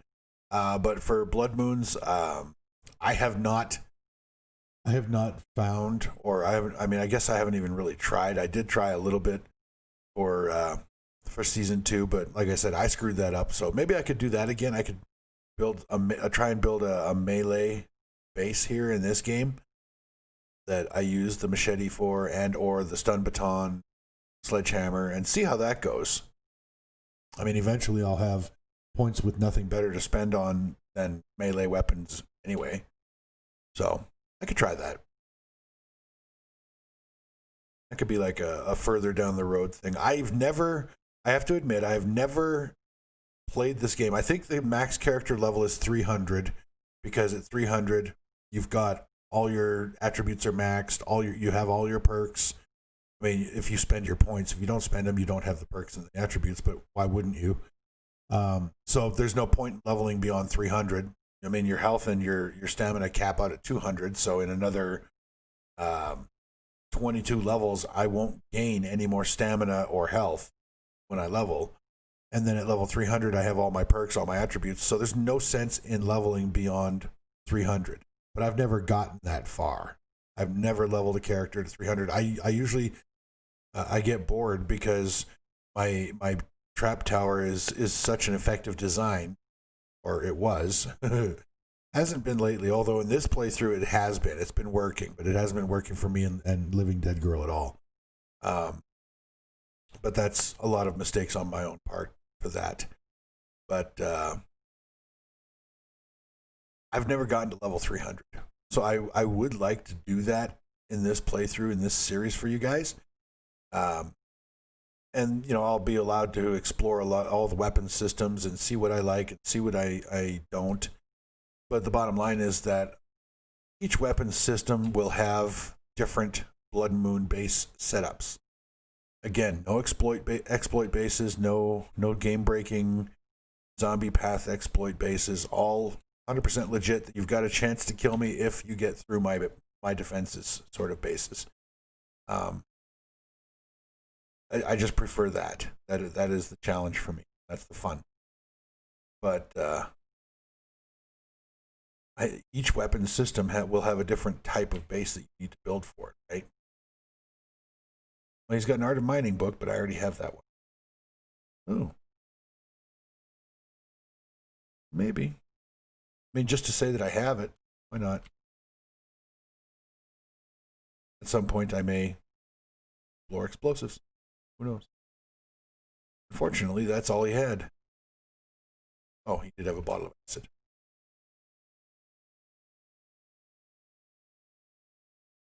Atom Junkie. That's the name of the explosive can.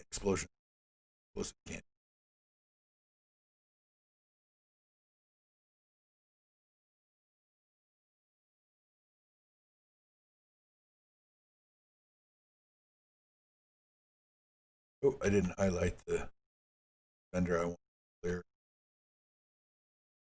Okay. Try and get it now. Vendor 2. Got it. Yay. And I didn't crash. Like I did that one time.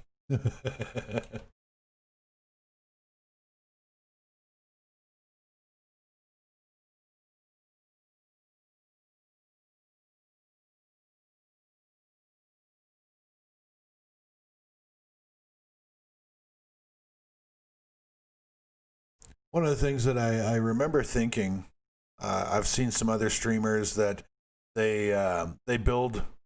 They'll show you their horde-proof base and their exploit bases. Every one of them that I've ever seen, they've all been exploit bases. And they're like, this will stand up to a day 700 horde and blah blah blah. And it's like, well, you know, that's great, that's really impressive. But have you ever actually played a game to a day 700 Blood Moon? Right? Because what's the point in building a base that can withstand a Blood Moon like that if you're never going to play a game that gets it to there? That's a lot of hours. 700 days, that's 700 hours of time invested in a single playthrough. And what do you do? You know, I mean, every player that I've played with, every multiplayer game I've ever played with, you know, about the time they reach character level like 110, 112, they're bored. You know, the game wasn't challenging them. Now, granted, this was in Alpha 18, so I'm sure that the entertainment factor has gone up. I mean, it has for me. But who knows? Maybe by the time I get to, you know, a game stage or a Blood Moon 112 or 120 or whatever, maybe I'll be bored. right? I mean, at some point, this is the thing. At some point, no matter how strong the zombies are, this is why I don't increase the difficulty of the game. Because at some point, no matter how strong the zombies are, no matter how powerful they are, what game stage they're at, whatever, what have you, a single shot to the head still kills them. You know, you can still blow their legs off with, regular work, regular shots. Yeah, I'm sorry. Yeah, but you're working. Uh, the zombies cease to be a threat unless you're crazy and you do like a running gun sort of. And while there's nothing actually wrong with doing a running gun, I never do well in those when I'm planning. When things go bad at my base, and the zombies take out a support, or for whatever reason, if I have to get down on the ground and do a run and gun and it wasn't planned, I seem to do better at them than when I'm planning the run and guns. Because Living Dead Girl and I tried that. Tried just building like we were going to build a coliseum, but we never actually got to building the building part. We kept dying so badly on the run and gun attempts on the Blood Moons. And I know it's because our game stage was, low, and we didn't have crap for weapons. We hardly had any ammo. The most common problem we both ran into is we would run out of ammunition and we'd be on the ground with nowhere to go. So we'd die. But, unless when I'm planning to do a run and gun, it just never works out well for me. And I think it's because I'm too anxious to do it, to prove to myself that I can, that I don't plan properly. I don't prepare for the Blood Moon. I mean, the run and gun when you're at night, when you've got wandering hordes and screamers and whatnot, that's one thing. But when you've got a horde on a Blood Moon and they know where you are, the run and gun is a whole different game. Because they know where you are. You can't hide from them when you need to stop and, reload or repair your guns or your gear, take care of your medical needs. They know where you are, and they're relentless. And of course, that is the challenge, right? But I so far have not done well with a planned run and gun blood. So, I mean, that is something that I think it's a later game stage sort of game plan. I don't think not for me anyway. I don't know how to spec or build a character so that they can survive a Blood Moon in a run and gun. I know there are videos out there that I could watch to maybe learn from them and figure out how to do that, but then I didn't really learn anything. I'm just copying other people's moves, right? So I don't want to be accused of that. And to me, it's partly a pride thing. I want to be able to say I figured it out myself. So I just haven't yet. And that was a nice soft landing, gotta say. Quite proud of that landing. Okay, so I haven't checked this vendor yet because I wanted to sell stuff.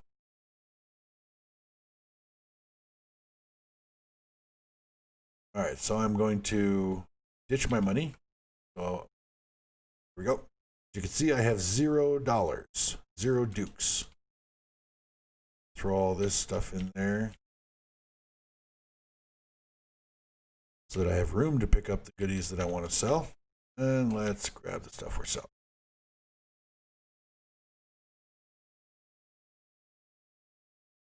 This isn't an ego stroke of any kind. I genuinely want to know how much I made from that single shotgun Messiah. This is all the stuff that I picked up that I could sell, or that I want to sell. You know what? Oh, I was going to sell the vitamins, and I remembered that those are my vitamins for when I'm out and about. Is that everything? I think it is. Not take a sugar butts. I don't think I have any awesome sauce, but I do have sugar butts. Sugar butts up the wazoo.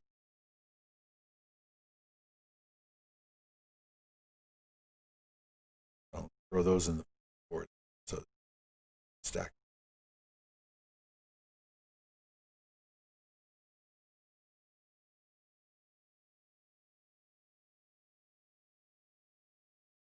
All right. Let's see how much money I made on that one trip or on that one run because I have a quest to turn in. So I'm going to get 5,500 tokens just for the quest. And look, it's another auger.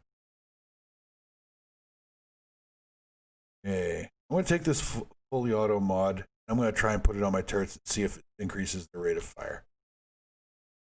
So here we go. Sell the 4.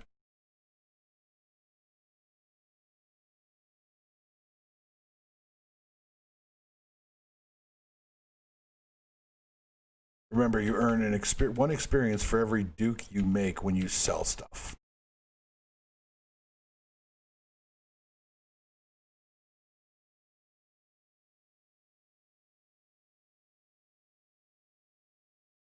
So there you have it. One trip into the Shotgun Messiah with a quest, 38,850. I'm happy with it. That's a lot of money to make for one trip into the factory. So that's why you need to be close to a vendor, by the way. When you're at this game stage and you're making your own bullets and you need to make a lot of them, you're going to need to earn a lot of cash. And the best way to do that is to do quests, and you do quests in the rank 5 or tier 5 POIs. You'll walk out of there with lots of loot to sell, plus the reward from the vendor for doing the quest. Oh, it's Stalker. There's a book I don't have. Cool. You'll walk out of there with a lot of money. I mean, I even spent a little book, and I'm still profiting 35,000. So I mean, I could. Oh, I completed Night Stalker. What do I get for that? Sneak attacks with knives at night deal 200% extra damage. Wow. There's that stealth build encouragement. Like I needed to be encouraged to play stealth. It's always so much fun. All right. So I profited like 38,000 Dukes from one trip through the Shotgun Messiah on a quest. So I could literally smelt all of those Dukes and still have come out ahead.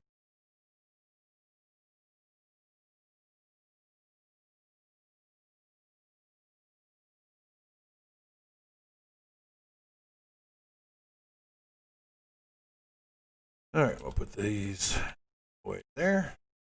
So.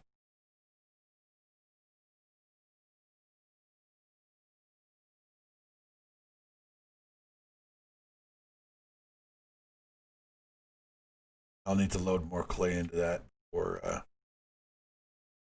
oh, geez. I don't need bullet. Wow. I don't need any more bullet casings for a while, but I also really don't need the Dukes. I guess I could start investing in solar power. That would eat a lot of money.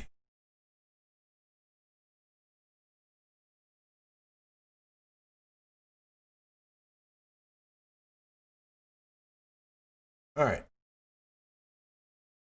Oh, done tracking vendors.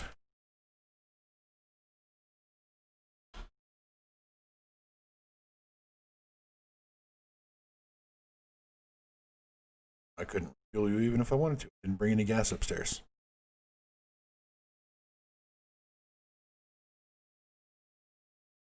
Oh. Sorry, that was noisy. Oh, and this clip over here should be done as well.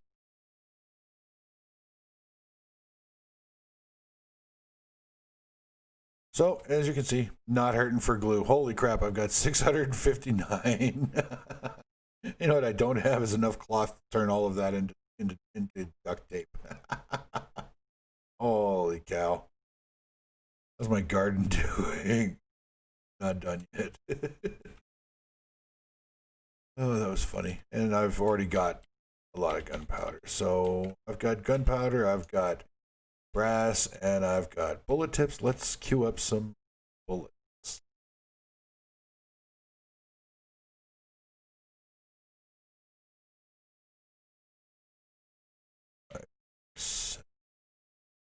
in.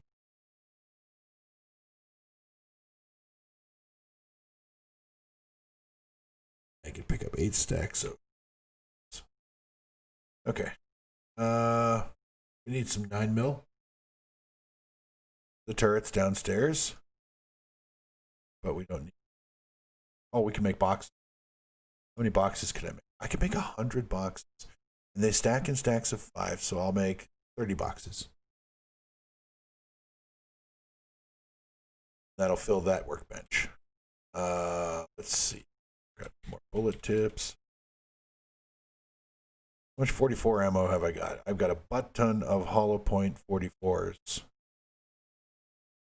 I'm a little low on 7.62 armor piercing, so I think I'll make a bunch of that. Box of 7.62 AP. I can make 46 boxes. So again, 5 times 6 is 30.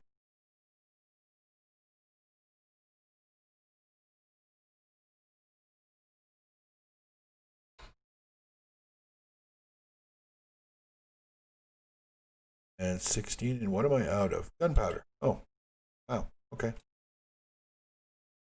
Cool. We managed to put a small dent in our our brass supply. Took up, a good amount of bullet tips. Still don't need to make any more brass.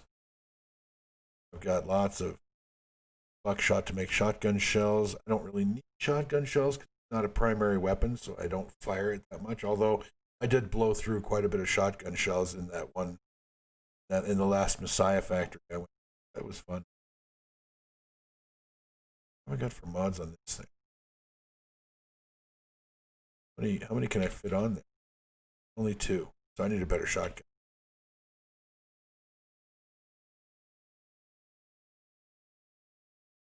Pretty sure I've got ammo in the Jeep. I'm also pretty sure I can go through quick. And repair kits. Again, pretty sure I've got some, but save myself. Oh, damn it. That's what I wanted to make. I wanted to make more contact grenades.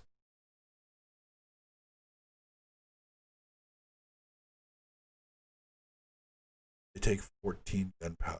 So I can make quite a few. So we needed mechanical. I think we needed polymers, springs, possibly forged iron.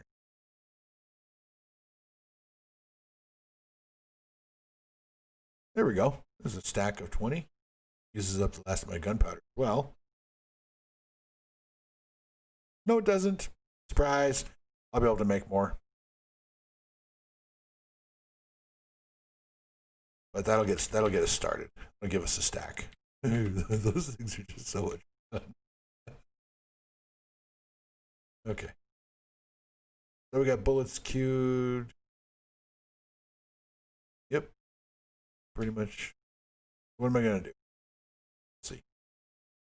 Where could I build my dance hall pit? I could knock that house down. Give me an excuse to use all that dynamite. What do you think? Yeah, let's use the dynamite. Let's blow something up. Aw, man. I only have 7 sticks. I thought I had like a full stack of 20 or something. Oh, well. Take that with us. Oh, you know what? Where is it? I did. I bought a rocket launcher. Where's the HE? I have some HE rockets. Where's my HE rocket? How did I put him in here? Am I just not seeing him or what?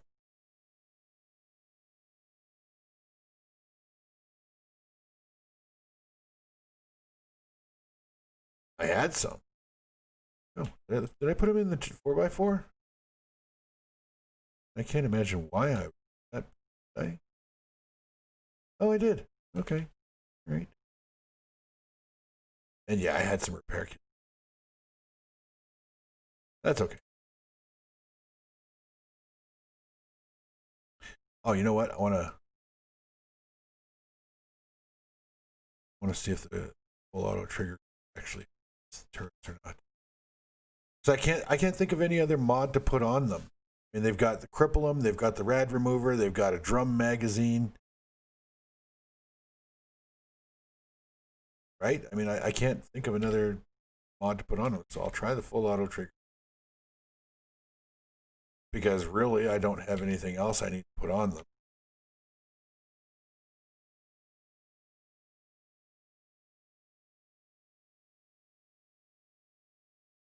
And I guess we'll see if that actually affects their rate of fire.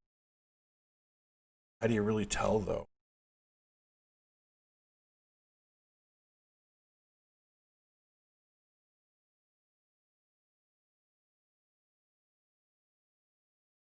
Oh, let's see.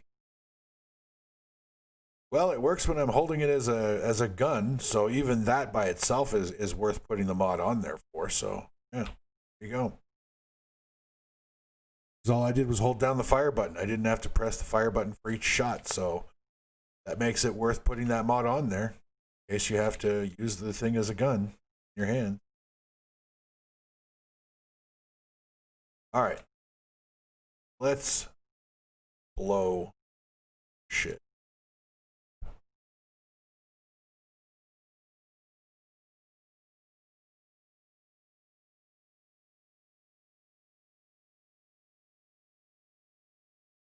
First, we're starting with the rocket launcher. We're going to aim it at the chimney. Okay. Oh, you know what? I didn't take my. Now let's fire it. Chimney. Solder.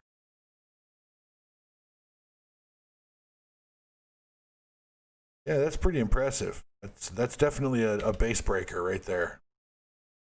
Oh, the rockets have a little drop on them. Okay. Well, I didn't know that.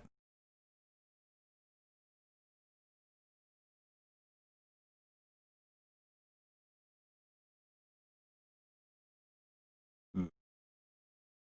That was pretty cool. That was pretty awesome. What do we do here? Oh, wow. Nice little pit there. Cool. Okay. Now we'll do some dynamite redecorating. How did those rocket explosions not kill you, dude?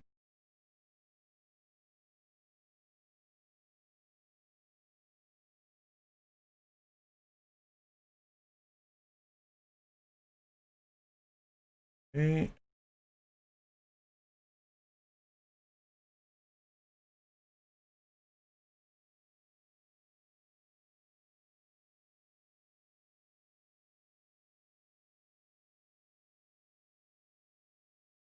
Very handy for demolishing houses.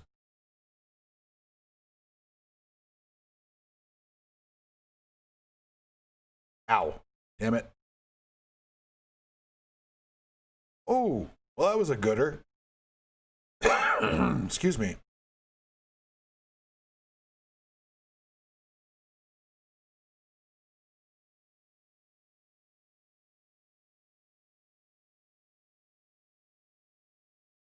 So if you throw one stick unlit, oh crap, that was my last stick. If you throw one stick unlit, all right, and then you light another stick and you throw it at the unlit stick, you compound their explosions, which is really cool. Yeah.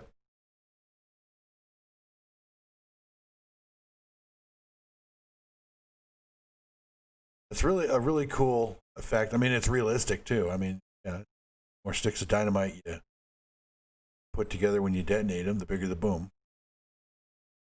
I mean, that's how they measure nuclear explosions, right? Is megatons, kilotons of dynamite. Yeah, all right, you can scream. I'm all right with it.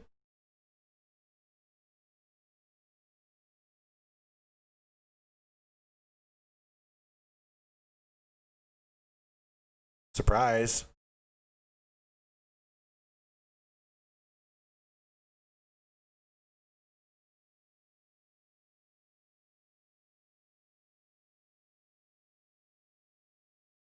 Having turrets covering you is an invaluable tactic. I can't even describe how helpful it is to have an extra gun watching your back.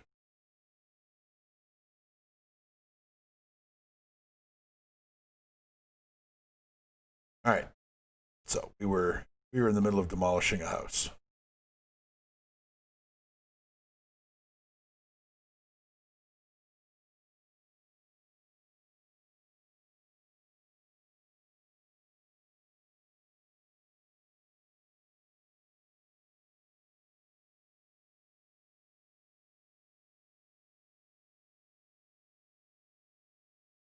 Hmm.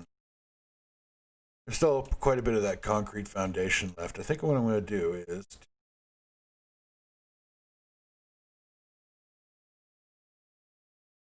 kill her, but not before she screamed. What I think I'm going to do is, rather than try and demolish that house with my auger, I'm going to see if I have the dynamite schematic, and then if I do, I'll just go upstairs, make some dynamite, wait for that to finish cooking, and then I'll blow the house up. So, do I have the dynamite schematic? I do. Takes plant fibers, gunpowder, duct tape, and paper. Well, duct tape is in fairly short supply right now because I don't have any cloth. But let's see. Not done.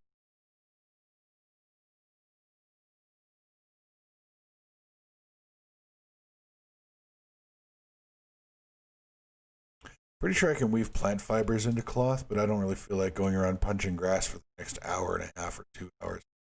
Hey guys, this way.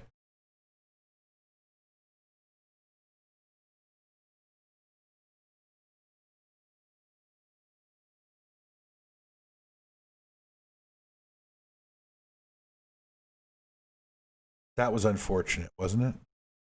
Yeah, I'm sad. Okay, so we need cloth. What do I got in the way of plant fibers? Do I have a lot of... Oops, wrong box.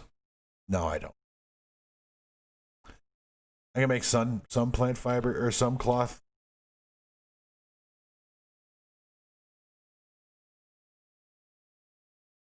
But as you can see, it takes 20. So I'll be able to make 24, which means I'll be able to... Well, yeah, that's not horrible. I can make some... Burger. I can make some dynamite. What do I need? Oh crap. Did I need those plant fibers for fuses? I think I did. Yeah, I did. Okay, so maybe I should queue up my dynamite before I queue up my cloth. Okay, so we need paper. What's that? Duct tape, which I'm not going to find in the food bin. Damn it. Oh, I don't need cloth to make. Oh, I need cloth to make duct tape. Okay. So how many dynamite can I make?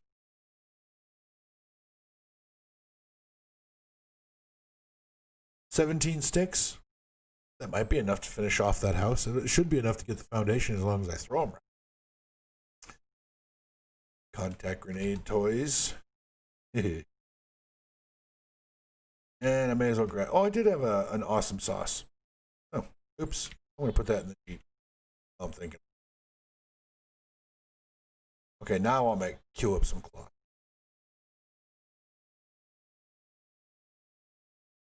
I'm fairly certain I'm going to end up with more plant fibers before the rest of this gunpowder in there and the paper in there. Right. Far beyond you need to carry stone. Oh, that was from starting to auger that foundation. That's from.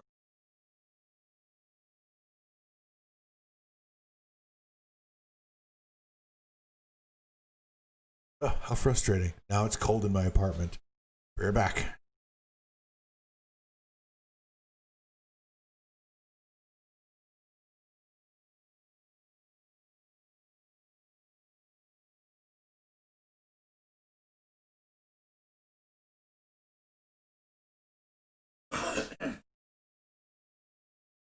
Makes sense at night when it's dark for it to be cold in my apartment.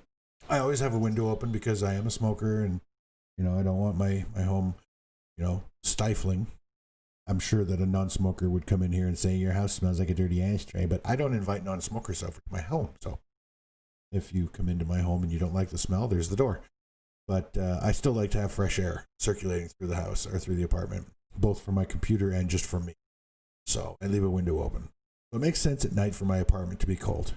Makes sense at night, or during the day for my apartment to be warm, at least for the time being.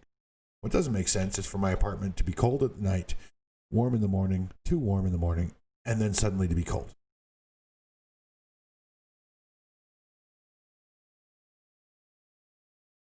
Yeah, 46 seconds left on the rest of my boom booms. That rocket launcher was a lot of fun, though. I mean, it did a lot of damage. As you can see, it definitely would be a good base killer.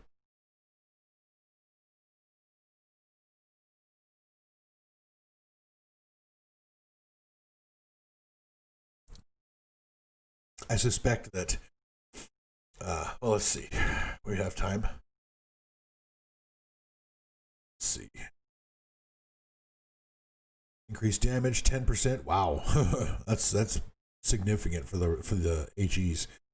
Reload speed, aim 10, 50% chance to stun enemies, 5% greater chance to dismember. Okay. What's the top one?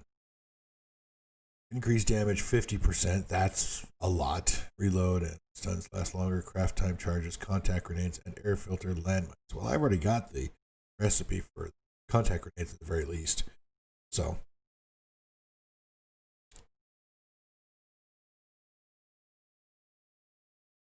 So, oh wait, what is this? Craft high explosive rockets and anti-personnel fragmentation. So you have to have level 4 in explosives and demolitions expert to learn the schematics for the rockets, I think, because I don't remember ever seeing the schematic as a standalone. Let's find out. Oh, okay. Apparently it is a schematic you can learn all by its onesie because I've got it. Cool. I didn't know that. Do I have the other one?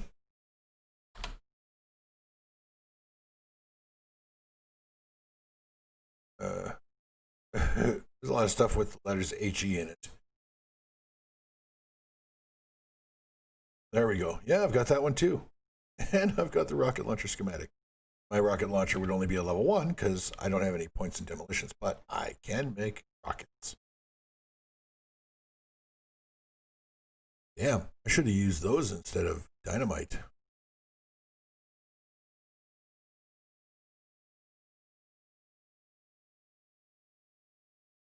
Oh, buckshot. Yeah, that makes sense. You got the frag.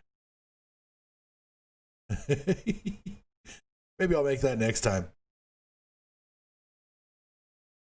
My next round of gunpowder, I'll make some rockets. Okay, so we're gonna go back to the house here and we're gonna blow it up some more.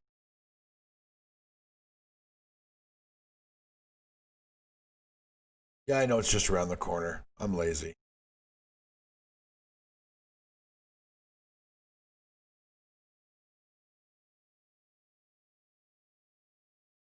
Now, the one downside to using the dynamite to clear away this place, at least the foundation of it, is I'm losing quite a bit of clay soil that I actually need for construction or for other things later. Oh, no, don't fall in. Trying to find a good spot to load up a good boom. But I want it to land on concrete foundation because that's what I want to blow up. That's a good spot. Okay, run.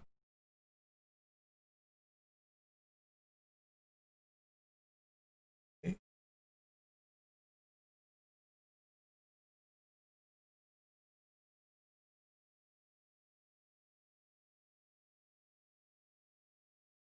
All right. Well, now's our chance to test the turrets theory.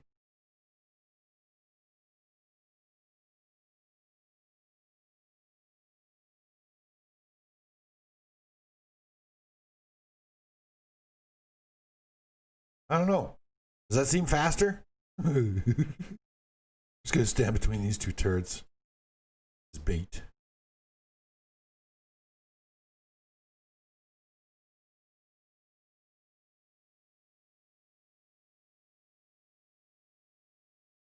Seems faster. I don't know. I can't tell if it is. I mean, I guess what I could do is take the trigger off of one of them, load them both up, and then wait for a zombie or a horde or something. And but that's not really fair either because they're both going to target zombies based on what they spot, right? Rate of fire, but I might be able to hear them. Oh, I'll put that away. I might be able to hear them, the difference. But you know what? I don't even really care. That's right. Because it's still, that trigger group is still beneficial because when I'm wielding those things as a weapon, I can fire them in full. So it doesn't matter. For science, though, I am curious.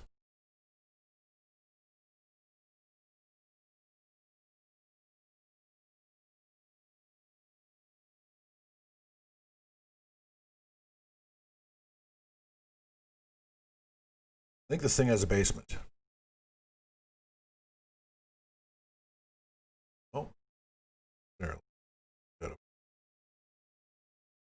Did it have a secret basement in the back?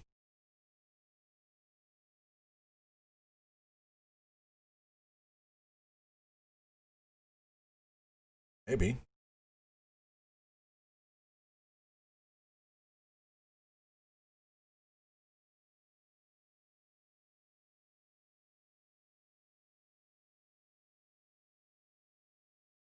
No, just a double layer patio for some damn.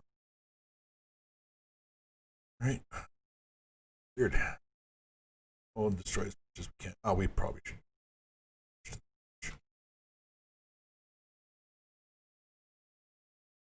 Oh, car.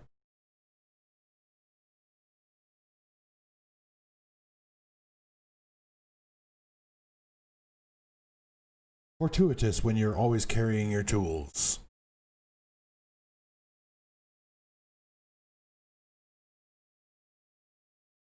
Oh, seriously, bro? Ever stop bitching? I'd like to.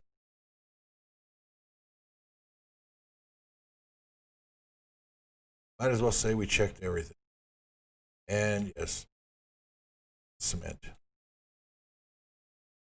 Okay.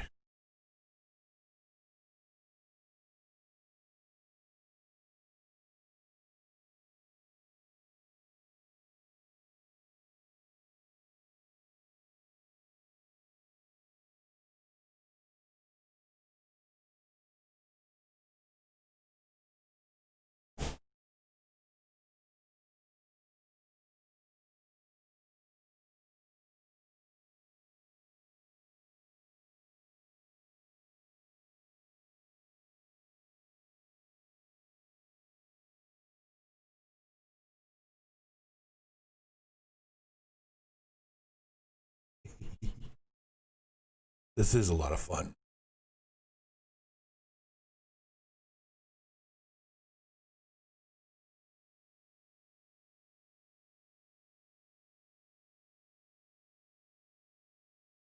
Last stick. Okay. Now, the rest of this I can actually quite easily break or take out by undermining what's underneath the concrete as opposed to trying to mine the concrete. The nifty trick I've forgotten about. So we'll do that.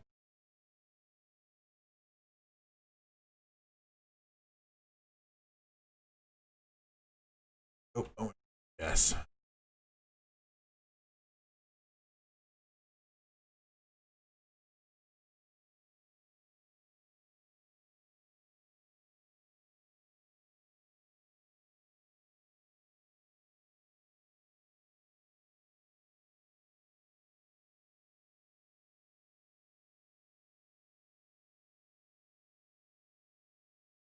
Oh, geez, I didn't even use my explosives candy. Whoops.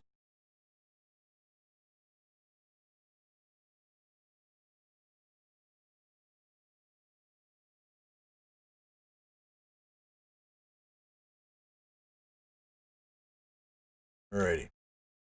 So we go around and we'll just undermine everything under these concrete blocks. Concrete blocks will fall, and then we can mine up the rubble.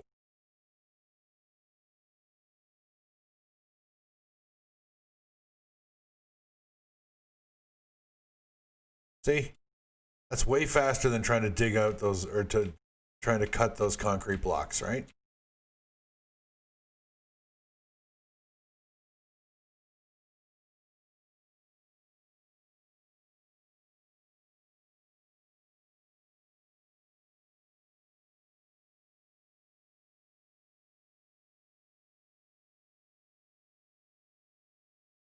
Cave-in damage will be negligible. Just going to go ahead and just go right underneath the foundation.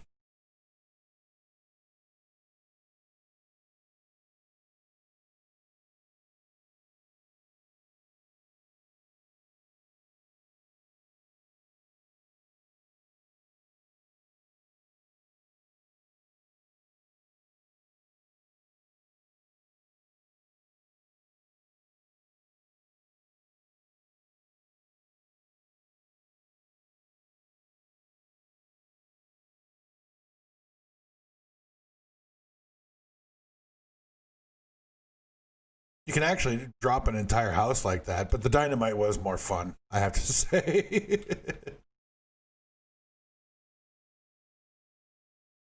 And I don't think I've ever actually used the rockets. I've used the frag rockets against zombies before, but I don't think I've ever actually used the HE rockets against buildings. So that was also a lot of fun.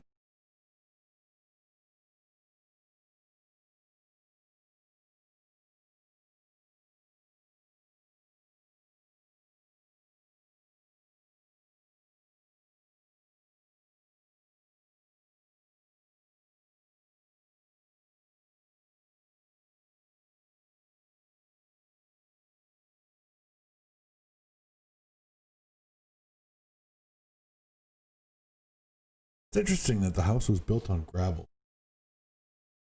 I'm not a contractor, never worked in construction really. So I mean, I did heavy equipment operating, dozers, well not dozers, the kind of stuff you use for road work, the deerfoots, the sheepfoots, um, skid steers, that kind of stuff. But I never actually worked in construction, building houses. So I have no idea if gravel is the preferred foundation support over dirt. I don't know.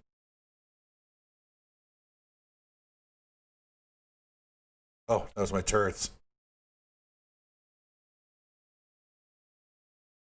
See, I'm in the area, so screamers will spawn, but I think they're still attracted to the heat that spawned them in the first place. So I think they end up going toward my base. I know that in our multiplayer game, Living Dead Girl and I have come back to our base to find wall sections broken, and we were off on a quest, so we weren't like right around the corner or anything. But we found sections of wall broken, and fortunately, nothing significant was damaged. But we have seen evidence of zombie activity when we're not in the base. So I don't know. I don't know how far away they spawn. I mean, I'm pretty sure that the game doesn't spawn zombies if there's no players nearby. If a tree falls in the forest and nobody hears it, doesn't make a sound, right? No sense in zombies spawning if you're nowhere near the place. But I can also see the argument to be made that when you have enough of a heat map that screamers will spawn whether you're at your base or not. And I don't know which is true.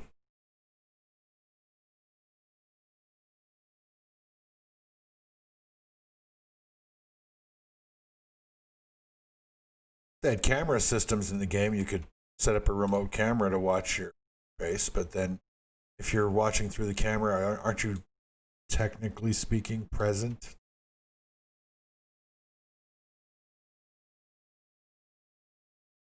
Probably not, but I don't know.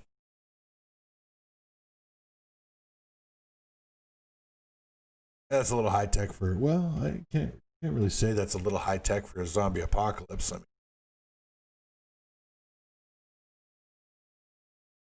you got motion sensors and automatic turrets, so there is tech in this game.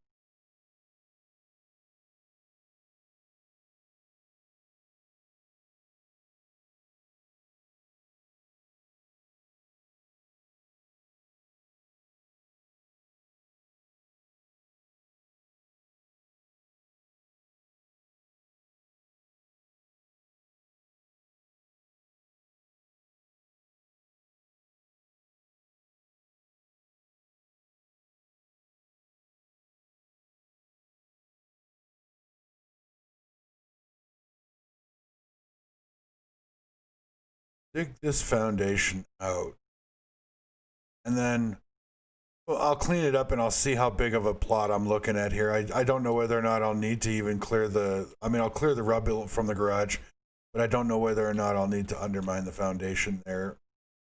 We'll see if how big this lot is with the house just by itself.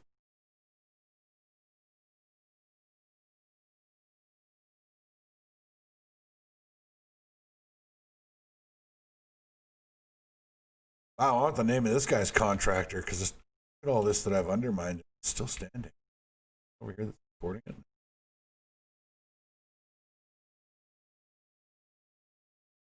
Oh, I know why. Pretty sure this is why.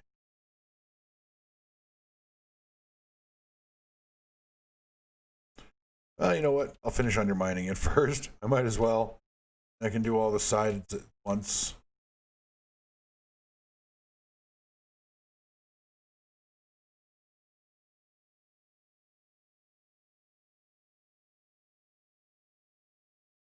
Oh, there we go. There it goes. All right. One block.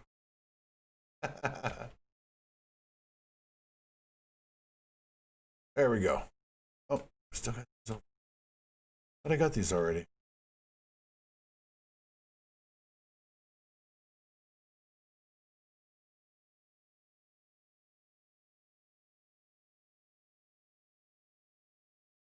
Now that should be the whole.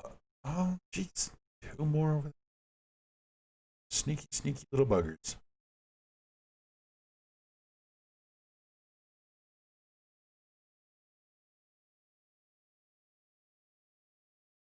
There we go. Now the whole house is destroyed. Oh, I even got. Oh, I was undermining the garage as well. Okay. Well, I didn't need to, or I may not have needed to, but I did it anyhow. Sure, why not? Oh, right, I'm thirsty. Water in the Jeep. I could do. Yeah, we do. Some.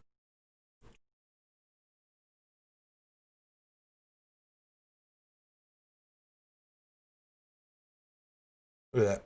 I got so much crap in the Jeep in anticipation of a long drive with pick up lots of loot.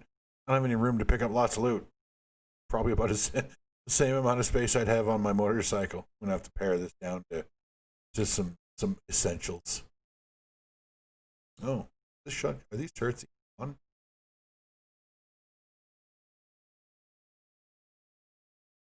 Man, get up. Up. They weren't. So I saved ammo. But weren't really doing their job in protecting the stilts of base right.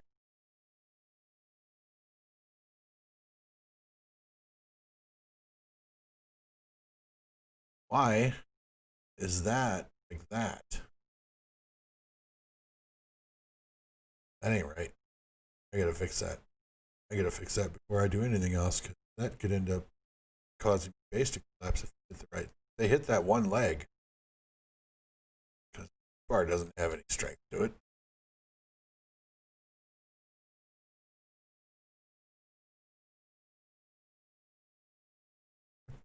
Why that happened?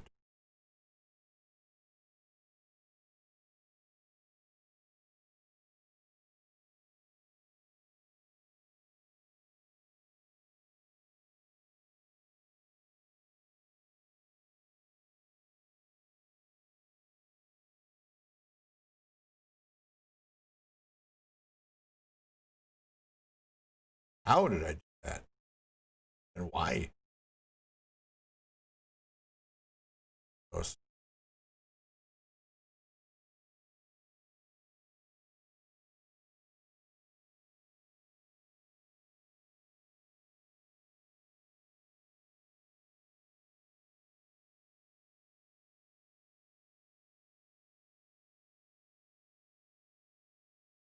no.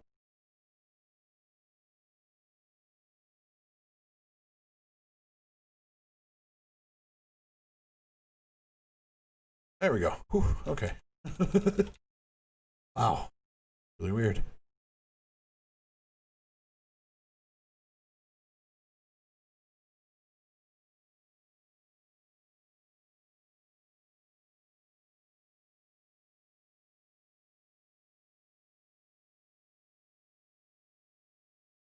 And I may as well throw these away while I'm here.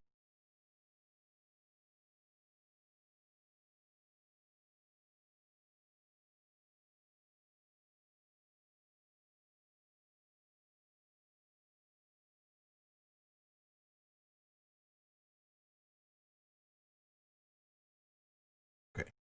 Back to the business at hand. Demolishing that house.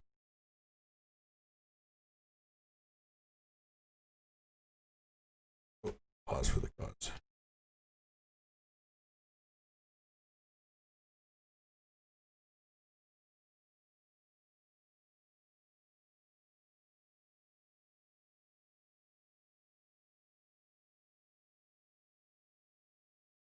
It is day 62. We have a blood moon on 63. Got a little bit of time.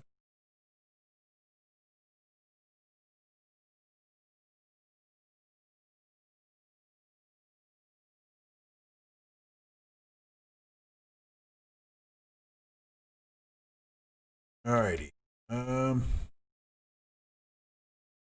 guess I'll start by making this a square. It up so the gravel is down one. Get it all down to one level.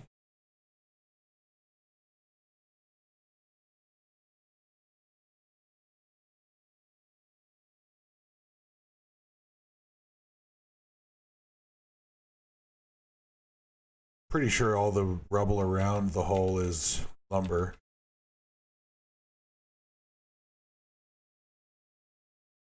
So far it has been.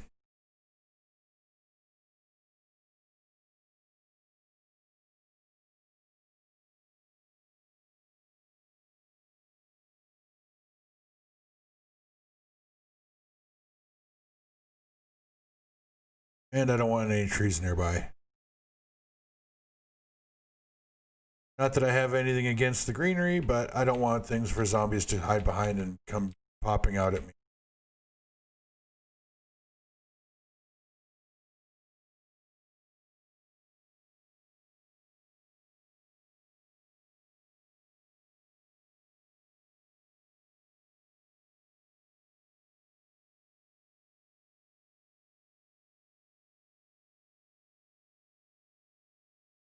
All right.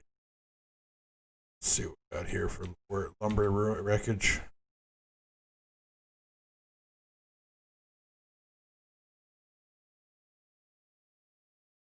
It's really bad for the chainsaw to be hitting stone, but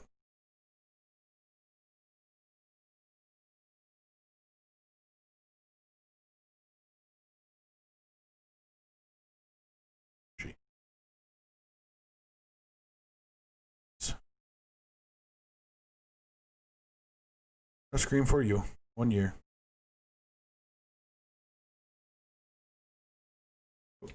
That's probably.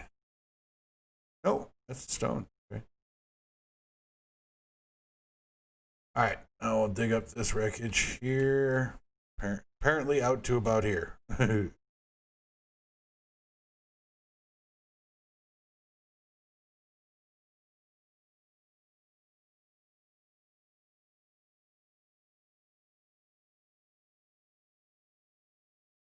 So I started watching the new series on Netflix for the Karate Kid. It's called Cobra Kai, and it was on the recommendation of Living Dead Girl, and you know she said it's pretty good.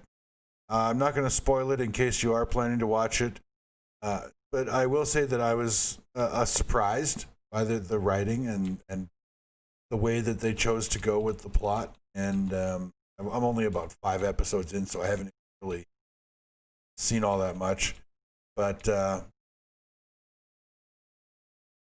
it almost feels to me like they're trying to just regurgitate the Karate Kid franchise. So we'll see if there's any original story coming. I mean, there is some original stuff in the story, but I would like to see more. Less flashbacks from the Karate Kid movies and more present day stuff. I know that the present day is built out of the past. I get that, but it feels to me like they're just they're trying to milk a bit more money out of the Karate Kid franchise by just playing, you know, clips from the movie and you know, giving us kind of a half-ass story about how it affected their long-term futures. It's set in like, you know, modern day, today's day and age sort of thing. And you know, if you remember, if you were a fan of Karate Kid, if you're that old, Daniel beat Lawrence in the final tournament of the original Karate Kid movie, and you know, I mean that set him on a different path than his life was anticipated to go, I guess you could say, or he was expecting it to go. And you know, yeah, I can see how that would, you know, the events of your childhood or your early adult years can shape your whole future and your whole life. I see that, but it's just, I don't know. There's a few moments in the show where I was just like, really gonna go over that again. Like, I was somewhat annoyed, I guess. I definitely think that the writers of the show, I think they're trying to tell a story, but I think they're trying too hard in some ways, I guess. Or maybe it is just a really badly disguised attempt to revitalize the Karate Kid franchise. I have no.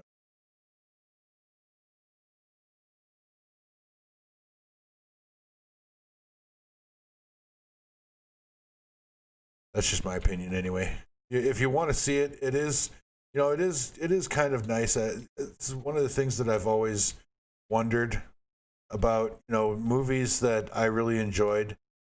You know, you see the hero win or you see the hero lose or whatever, and there's no like epilogue, there's no follow up, there's no, you know, 5 years later, this is how their life looks, sort of thing. I mean, there is for some movies, but not all. And you know, yeah, Karate Kid was probably one of those movies when I was a kid that I was like, so now what? Right? And or how does this affect this kid's life for the rest of his life? Does he go on to be a karate guru or something? Like, you know, it's, you know, some questions are answered, and it's good. I like it. I like the attempt at the story at any rate. I think the writers could have tried a little bit harder to make the story more real and less typical Hollywood, I guess. You got plot twists and, you know, all kinds of wrinkles added to the story, and you think you can predict where something is going to go in the story, and then it goes a different direction, and it's like, oh, okay, all right, we're going this way now. I haven't fully made up my mind whether or not I like the show, is, I guess, the bottom line. But for the moment, I'll keep watching it, see if it gets, see where it goes from here. Like I said, I think I did episode 5 or 6, binge watched it a little bit last night, and you know, I've got an idea of where it's going, so we'll see. See how close I am to predicting where I think the story writers went.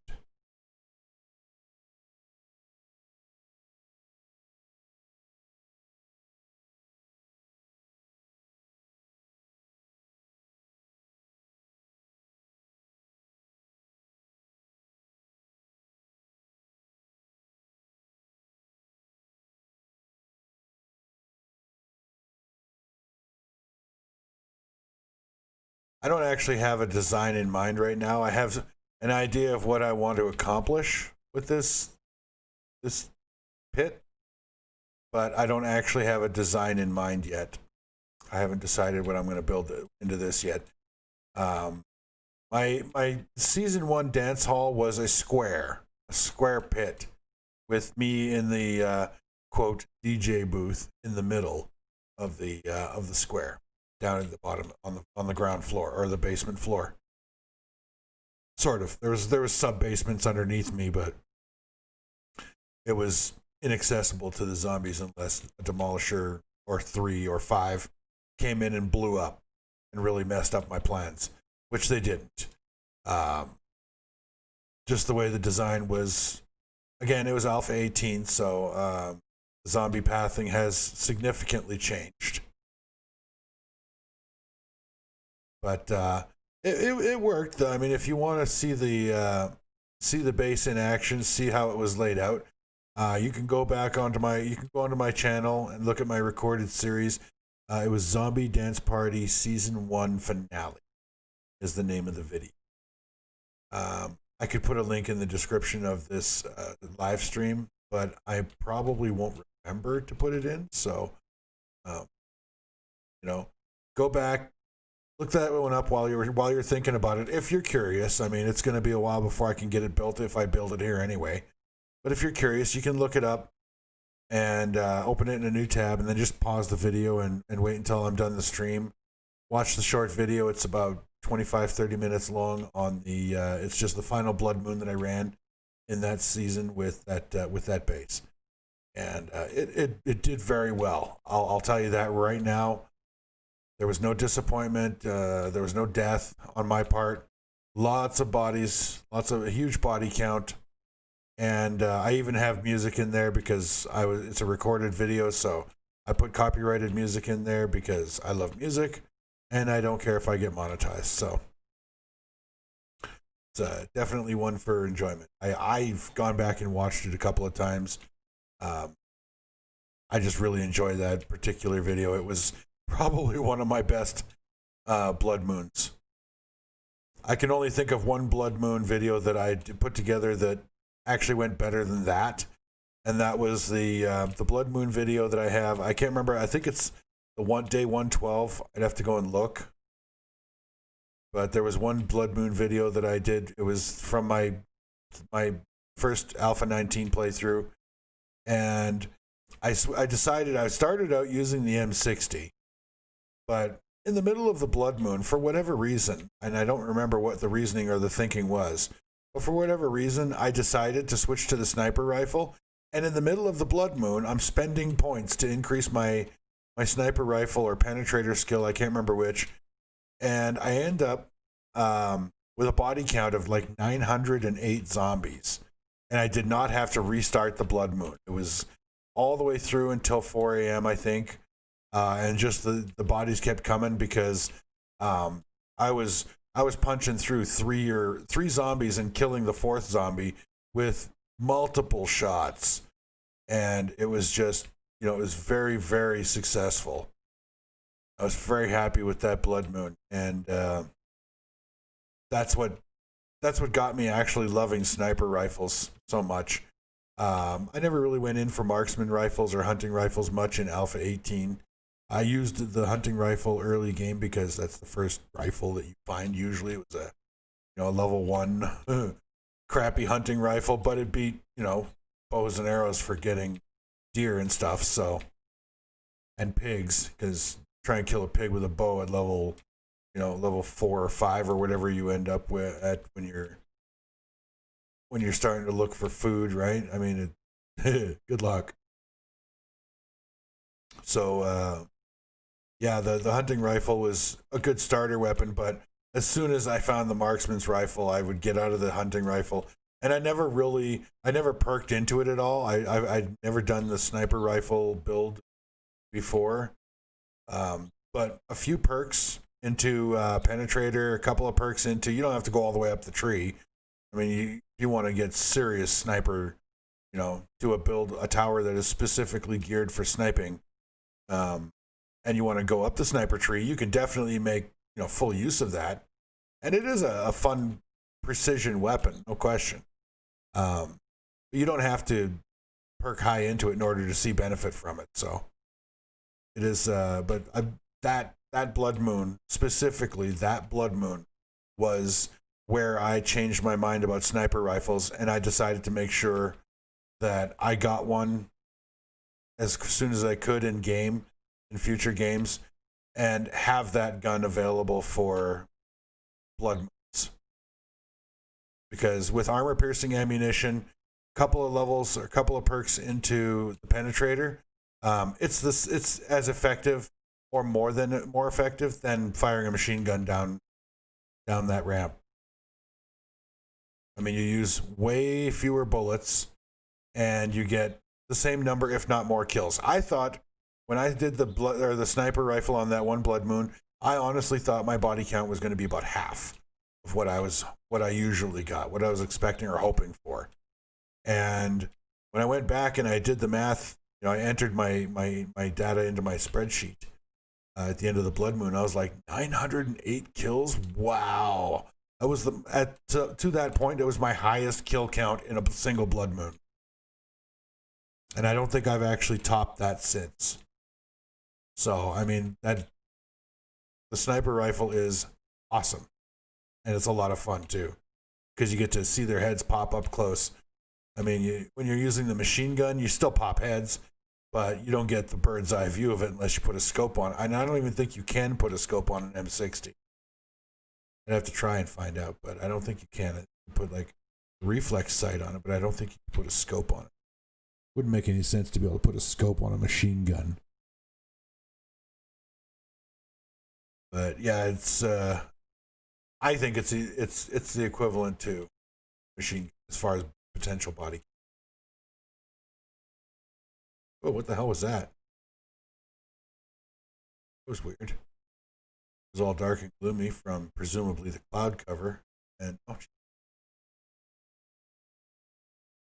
now the clouds have stopped. Is that supposed to be something? Or, wow, freaky! It's gonna rain.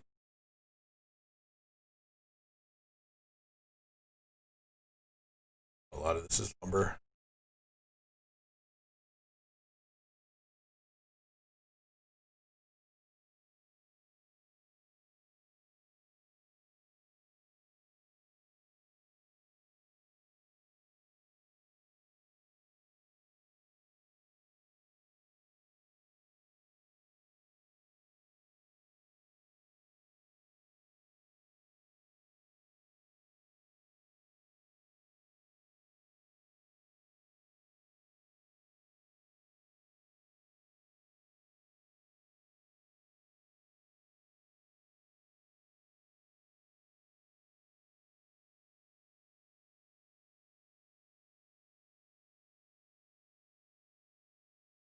The goal here, before I decide what I'm going to try and build in here, is to get the entire hole even. So I'm going to have to dig down all of that topsoil there and there to make the hole even, because whatever it is I want to start with a clean slate and not have to start terraforming in the middle of the build. So I hope you'll bear with me while I do this. Again, I'll understand if you don't, but it is necessary. And no matter how much you don't want to, if you build bases, you're building a base, doing any kind of major construction, you will end up mining for a lot of time. If that's not your cup of tea, that's totally cool. You need to hook up with somebody in multiplayer and find somebody that does enjoy the mining and let them do all the grunt work while you go off and kill zombies and do whatever you want to do. That's the whole point behind the multiplayer and teamwork is, use each other's strengths and, minimize each other's weaknesses.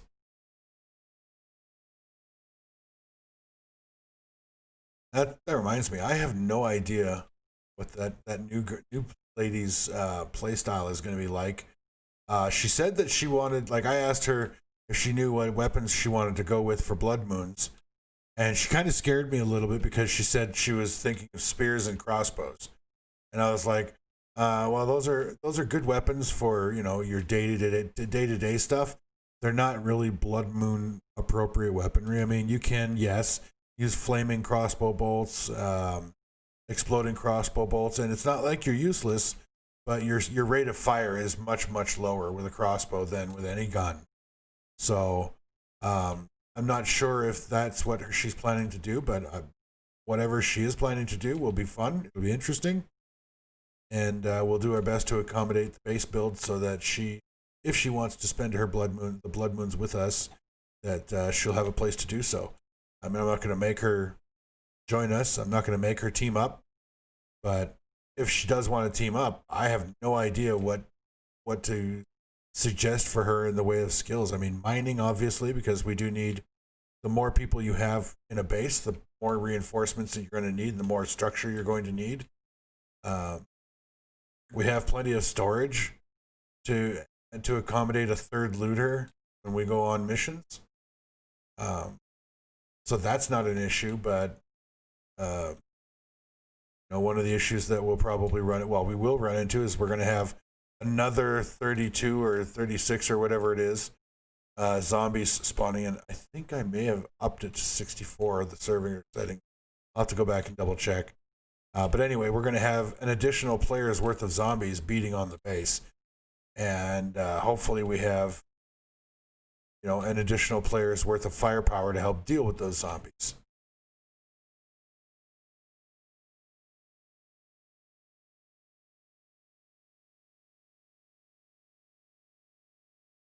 And again, if she wants to go off on her own and build her own Blood Moon base, I have no objections to that, no complaints.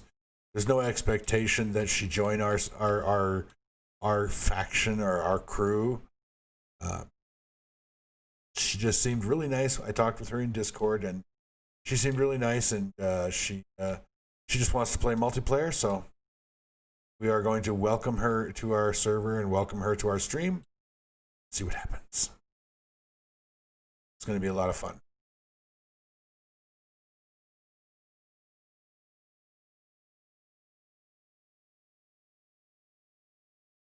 Oh, right. I'm starving. Blah, blah. Some food. See, I'm going to have to cut all this down basically to the stone in order to make it level. That is a lot of auguring, and I apologize. But like I said, it's not something you can get away from.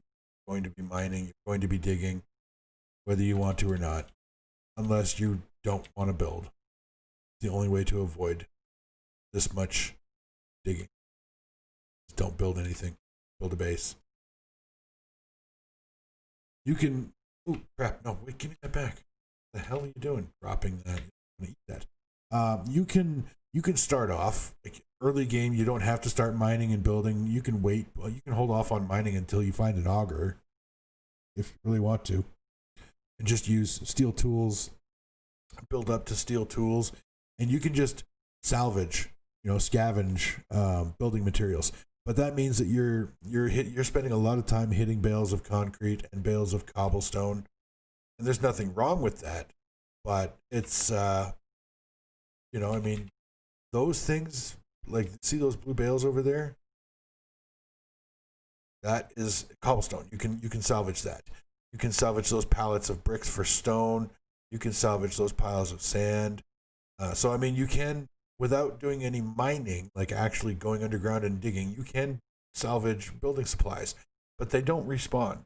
The only way they respawn is if you take a quest at a location, at a POI that had those bales. You already scooped all those bales up, and you hit the rally point, which resets the POI to the way it was when the world was generated.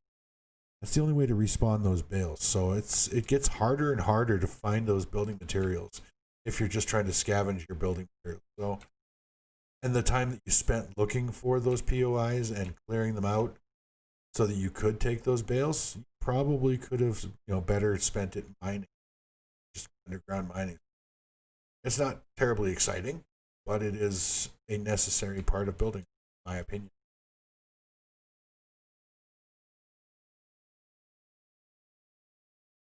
Oh, that was my shotgun turrets.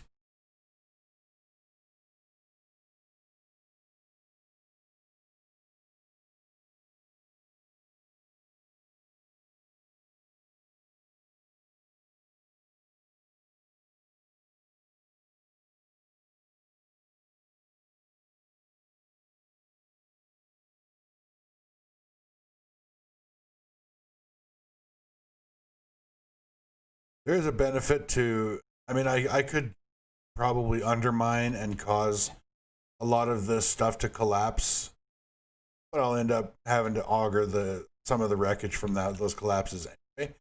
But the additional benefit is, of course, I am amassing clay soil, which I need to make steel and iron and other stuff like rebar, for example. So I mean, it's not like this is all wasted effort.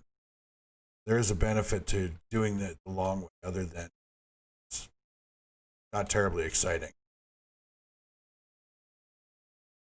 But yeah, I am getting clay soil, which I needed anyhow.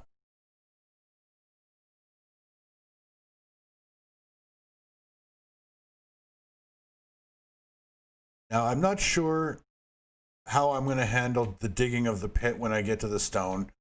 What I think I'll do, just because it's going to be several hours of boring stuff, I could undermine, like just cut the outline of this whole square or grid or whatever it's going to be all the way to bedrock, or however deep I'm going to make it, and then undermine it so the entire inside of it collapses. I could do that.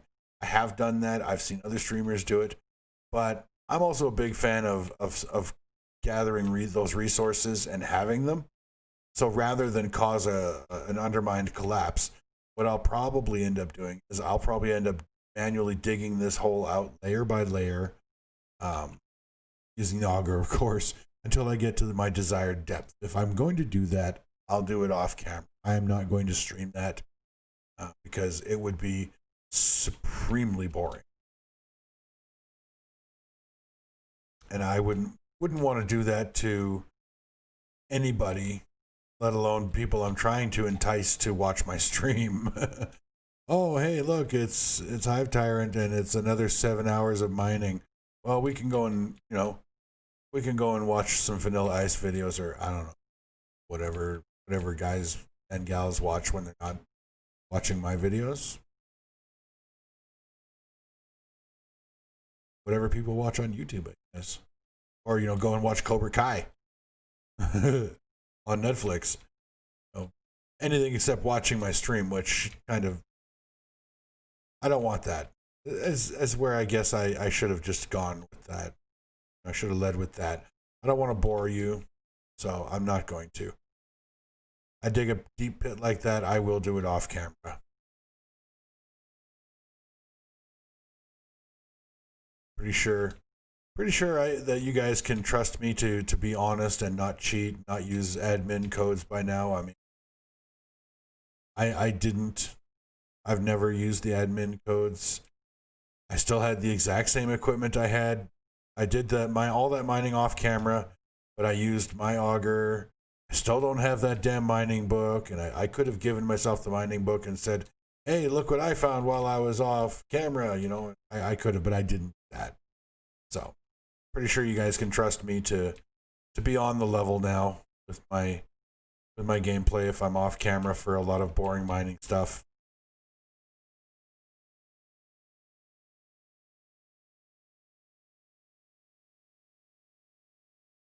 Which is probably what I should have done with this, but I got started. I didn't realize how long this was going to take. It was a bigger project than I was expecting.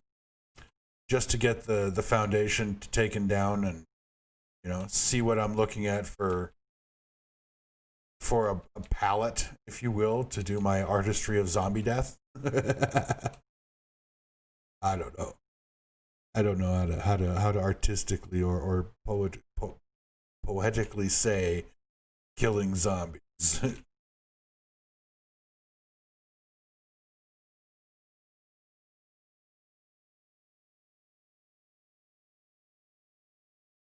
Back in the day, I have been accused of being a wordsmith of somewhat. Obviously, driving truck has for 10 years kind of numbed my brain and reduced my vocabulary, it seems. I try not to do the ums and ahs. I know that's annoying. It bothers the hell out of me when people do it, so I try not to do it, but I know I still. I think I did a lot of umming and ahhing in my last broadcast, but in my defense, I was half asleep at the start of it. like I said, this injury of mine, it's permanent, and I live in pretty much constant pain, which means I don't get a lot of sleep. Sometimes I'll only get a half an hour of sleep on a particular night because my knee just won't stop aching. So sometimes I get on the stream and I'm pretty tired.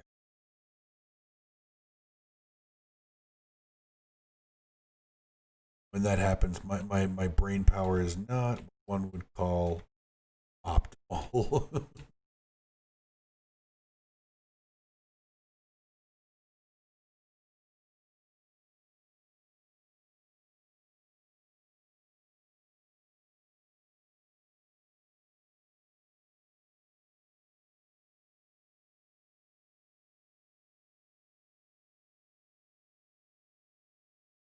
Okay. Oh,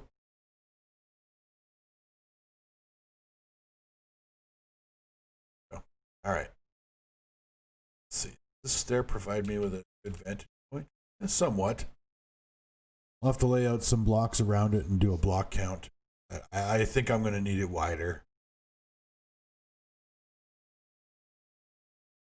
Like whatever it ends up being from block count from that point to that corner, I'll probably end up making go all the way that far.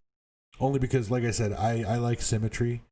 But I'm going to think about it before I spend all that time doing all that mining because I don't want to dig all that out and then come up with a design that I can use in a rectangular pit. So I'm going to think about it and I'll get back. So what do we end up with for building materials? Because I know I did. Wait, I'm going to take all this stuff up back up. Like I said, I got to pare down all this crap that I've picked up here and put stuff where it belongs. I don't want my 4x4 being packed full of junk, because then that pretty much negates the benefit of using the 4x4, right?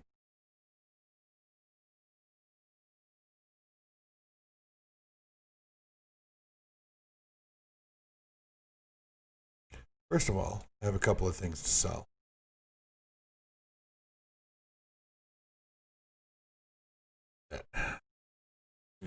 What the hell? Did I run into? Did I run into the door? Got that. Rid of those. That. I think that's about it. That's all I can sell.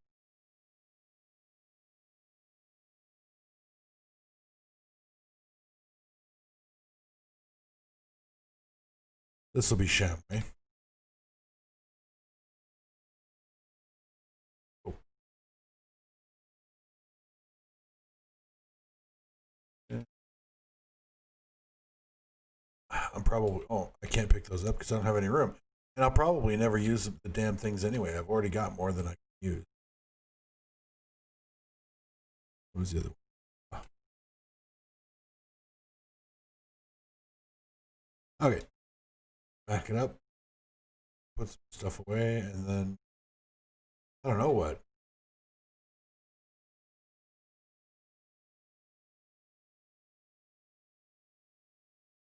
This is what I'm saying. I mean, I'm at the point where I don't know what else I need to do other than. I mean, if I were just playing in single player, I would just be killing time, digging or building or whatever until the blood moon. But that would be supremely boring for you guys. I don't want to do that. I think it's something fun to do that's fun to watch.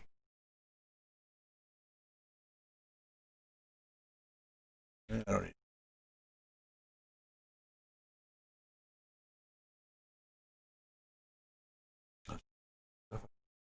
Really? Oh wait.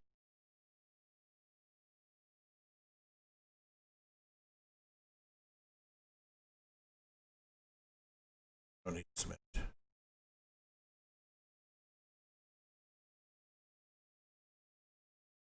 And take the lumber with me so I can. Okay. So I don't need. I do want the rock busters. I don't need nerd tats in the truck.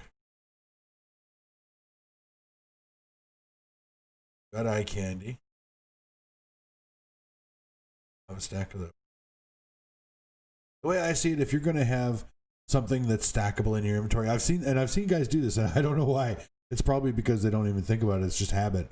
But they'll have like stack the eye candy. They'll have a stack of it in there, and they'll only take half. And I'm like, you're playing a single player game.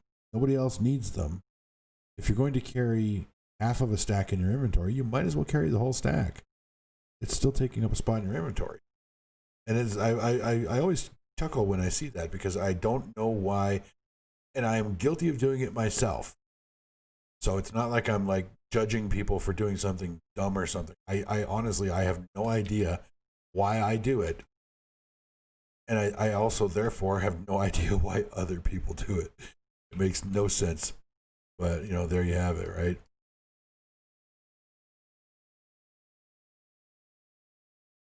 Okay, so, you know what? Let's see. How are these forges doing? Because if they're, yeah, there we go. Okay. Put that in there, and I'll put that in there. That's good. This one can use clay soil and a little bit of iron leaven. Oh, wait. Stack. Clay soil and iron. Good. These guys don't need clay soil. They only need stone. Oh, they're full. I'm willing to bet they're all full. Yeah, they're all full. Okay, this guy he's lead, but I don't have any lead to smelt. So I'll just turn you off for the time being. You're brass, so I'll stick that in there and get that smelted. And yeah, might as well take that. There you go. Just because I really don't have anything else to do with it. Food and drink. Yeah, I'm going to have to separate this out soon as well. Further subdivide my food storage.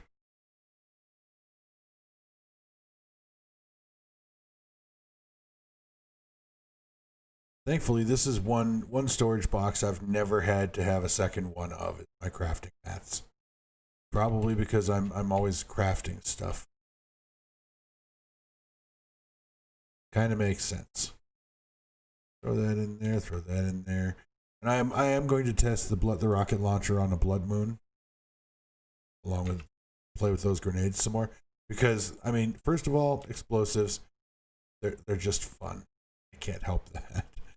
But second, I've got them. Might as well use them.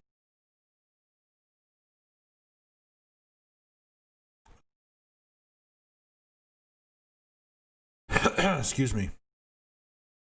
So I'm actually going to put these in the weapons, ammo, and mods box because this is where I'm going to dump. This is where I'm going to bag dump before I go down to pick up all the loot from the blood moon. Right? So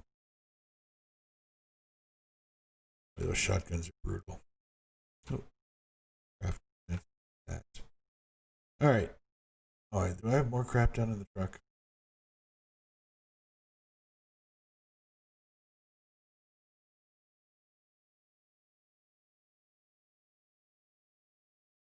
I have that. That's a little better.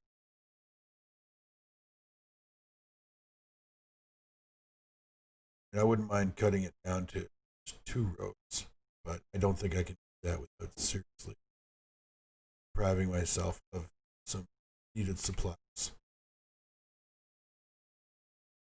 And rest assured, whatever it is I don't have in here, and I can't see what it is I'm missing, but whatever it is I don't have in here is the one thing I'm going to need the first time I leave base. That's the way it's going to happen. You watch. I don't actually need both stuff. They are handy. These things are really handy when you're mining, by the way.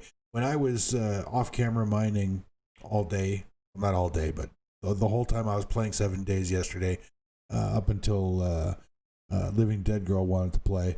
The whole time I was playing my single player, it was this, and I was mining. I had Bert and Ernie covering me in the mine, so that I never, excuse me, Ooh, ow. So I never had to stop mining. I stopped mining to refuel my auger, to repair my auger, and either reload or move Bert and Ernie. That was it. I always had both their lasers covering me in any direction that I was mining, and yeah, I had screamers drop into the mining pits. They would scream, their hordes would come into the holes, and the turrets would just mulch them. I never had to stop mining to take care of zombies. It's all in the placement of the turrets, but it was a very effective method of getting the mining done.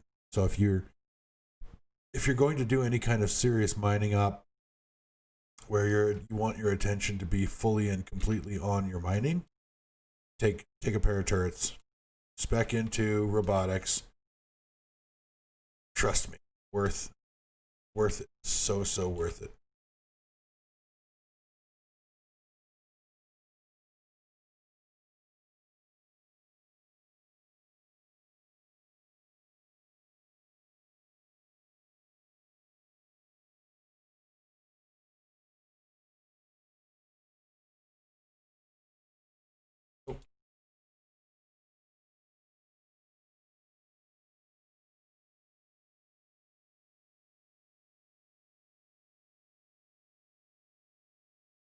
Okay, so let me see. 1, 2, 3, 4, 5.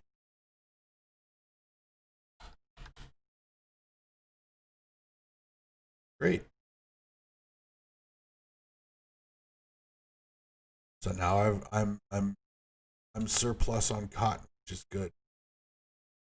When I say that I'm surplus on a crop, that means that I've planted as many as I wanted to plant. So now everything I harvest, I can use.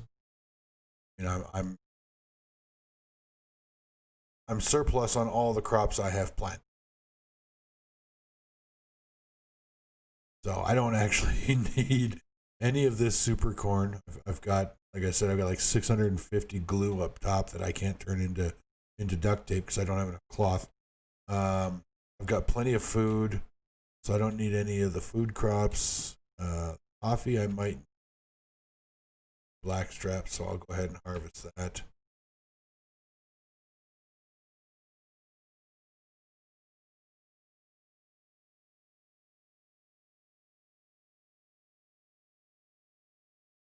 And I don't need purified water. I cooked up a bunch of that, but I am going to harvest my aloe vera because I only have 5 of those plants. Whoops. I only have 5 of those plants, so I'll grab a little bit of aloe vera so that I'll have it if I haven't had to use any aloe vera yet, but if I need to make first aid bandages or the aloe cream to take care of abrasion, yeah, I've got it.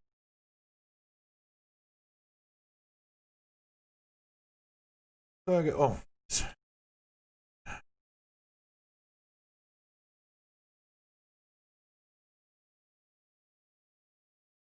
yeah, I was right. I didn't have any coffee. Good.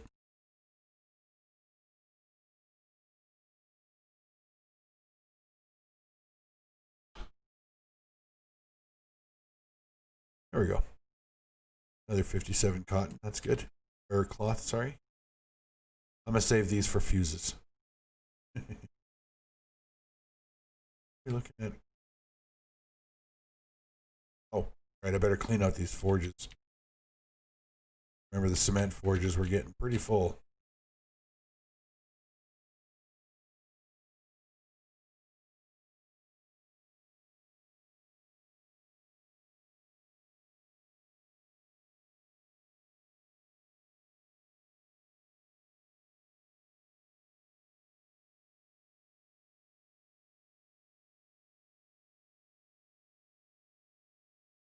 That'll take 4 minutes to clear out. Right, I didn't go up cement out of this. You're like the ugly duckling. You're stuck in between a workbench and a storage box. I forget you're there, and I'm really sorry. Yes, I was talking to my forge. No, I don't believe it's actually alive. Oh my goodness. I am so socially retarded. I need to get out. It's actually why I agreed. My doctor suggested I go for another round of physiotherapy. That's the only reason that I agreed to go.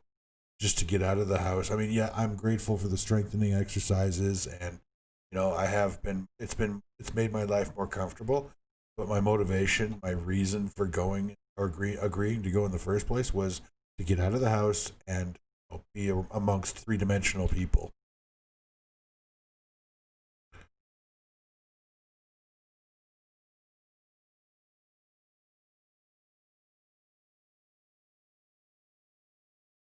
Oh, right. I should probably check. 2, 4, 5, 6 covers 3 forges. Wait, so I have 4 forges that are cooking cement.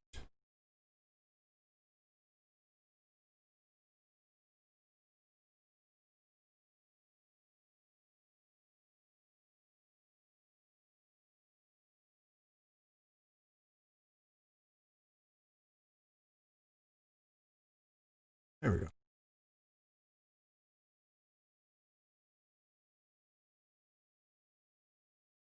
Okay, now how much cement?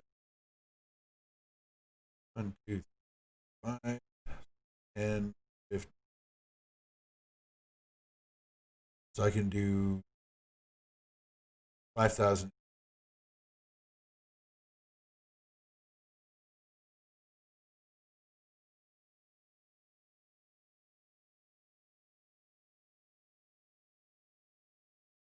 Sand. 5,000.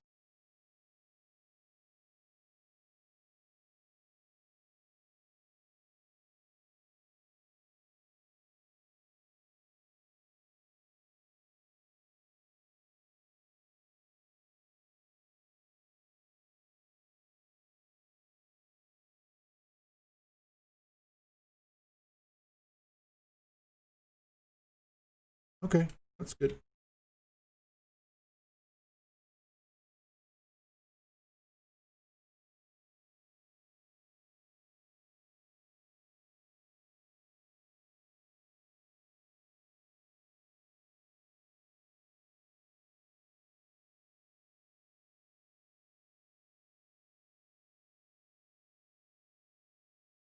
Nice. Isn't that pretty?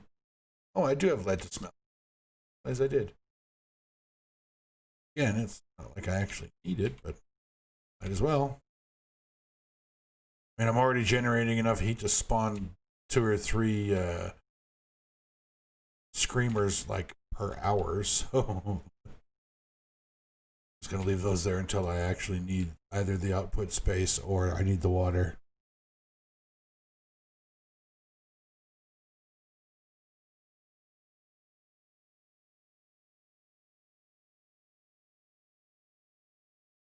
Okay.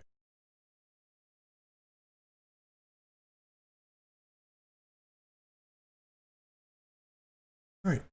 It is time, day 62, blood moon coming up.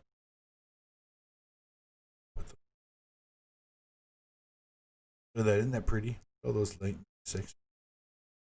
8 per row, and then 2, 5 times 40, 40,000, 41, 42, 44,670 concrete mix. I mean, that's like 2,000 rebar I could fill with concrete. Which, when you think about it, that's not really all that much.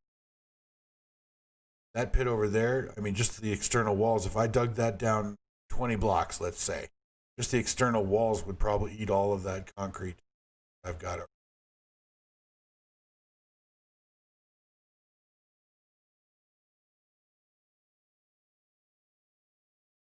How are my bullets doing? Oh, those are done. That's nice. And that means these should be. Oh, no. We've got another 40 minutes left. And these ones are done. I really don't need all of this armor piercing ammunition if I just use the sniper rifle for the Blood Moon. But I also have this really beautiful, sexy M60 with a drum magazine on it, so I can do, you know, some serious damage with that thing. And I've also got the assault rifle, so it's not like they'll go to waste. These bullets won't be stockpiled much. I might develop a bit of a stockpile of them, but it won't be much of a stockpile because I will go through. Why is that wire messed up? It's been messed up for like 3 game sessions, like that.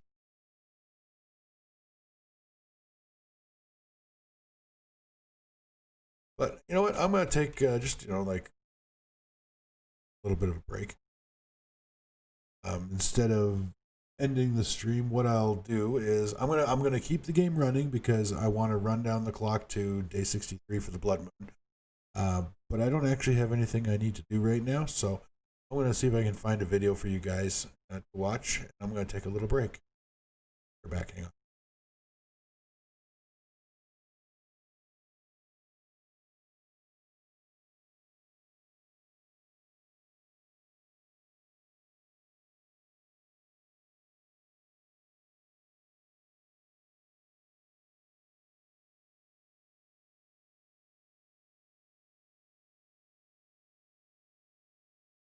Okay, so what I'm going to do is I'm going to show you the video that I made of the hospital clear because I haven't done a hospital clear on this playthrough on this stream for this series. If you've never seen the hospital cleared out, this is the hospital, and I hope you enjoy. I did. I think I did pretty well on it. Let me know. I'll be back.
And there you go. That was the excuse me, the Shamway Hospital clear. Oh, my shotgun turrets just found myself another victim. I got back from my break and decided to go ahead and clear away some of this clay soil and, you know, let you guys finish watching that video. It was a fun time. I really enjoy the Tier 5 quest locations. I have to admit, the burnt apartment building was not one of my favorites. For the longest time, I couldn't figure out the pathing to follow through for it. Now, the Fun Pimps have, in those POIs, in those quest locations, they do have a path laid out for you. They basically, hold your hand with little lights that clues and indications of where you should go next. You're not required to follow them.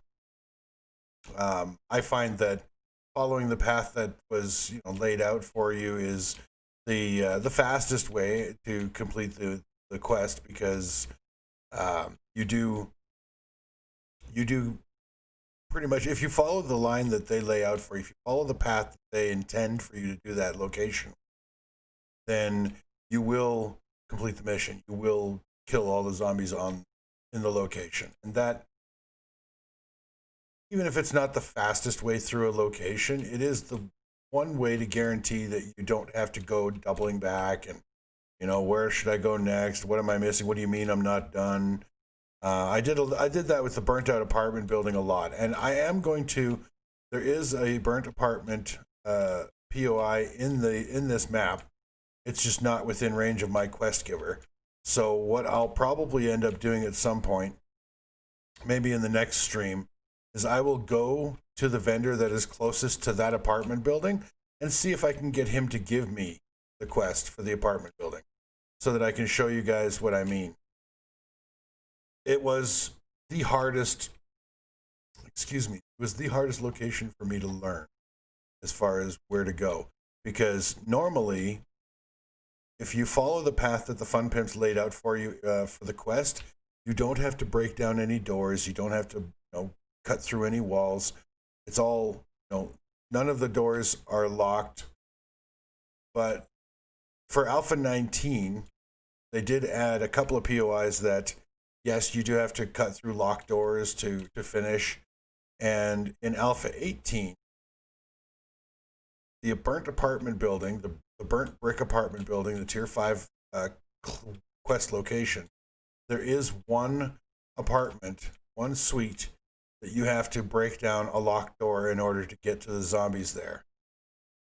If you're doing a clear, it's absolutely required. And I had no idea.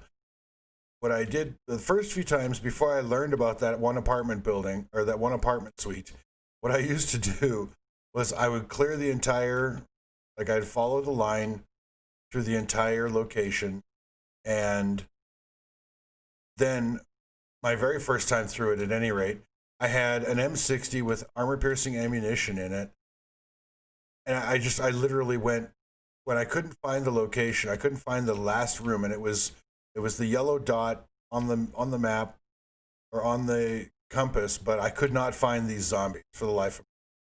Because, like I said, I didn't think that you had to break through any doors or anything like that, so I kept missing them.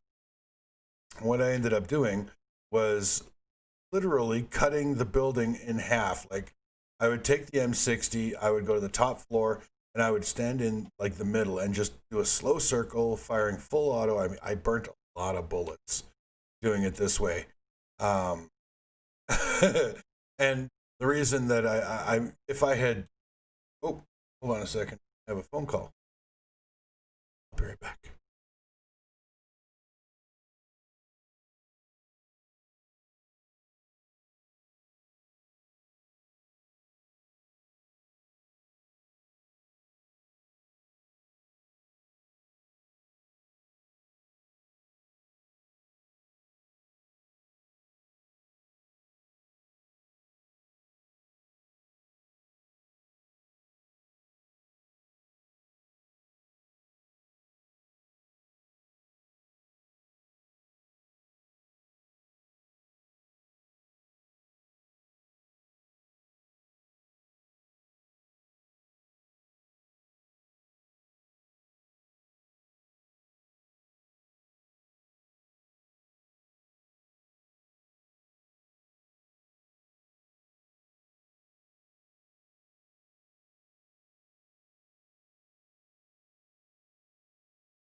Oh, great, birds.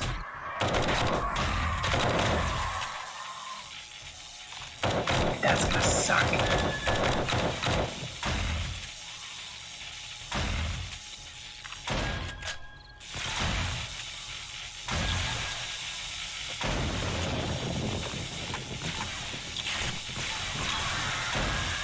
Can you keep the birds off me?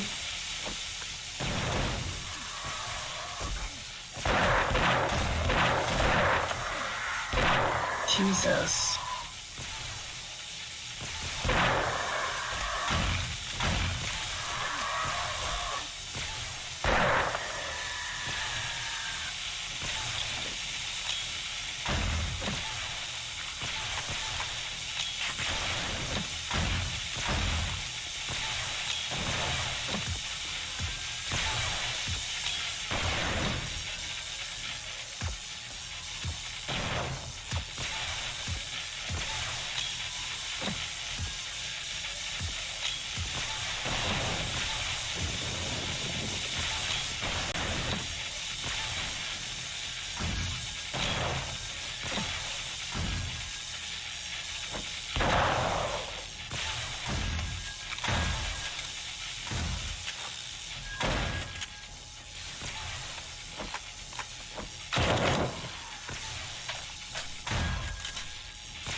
Thank you.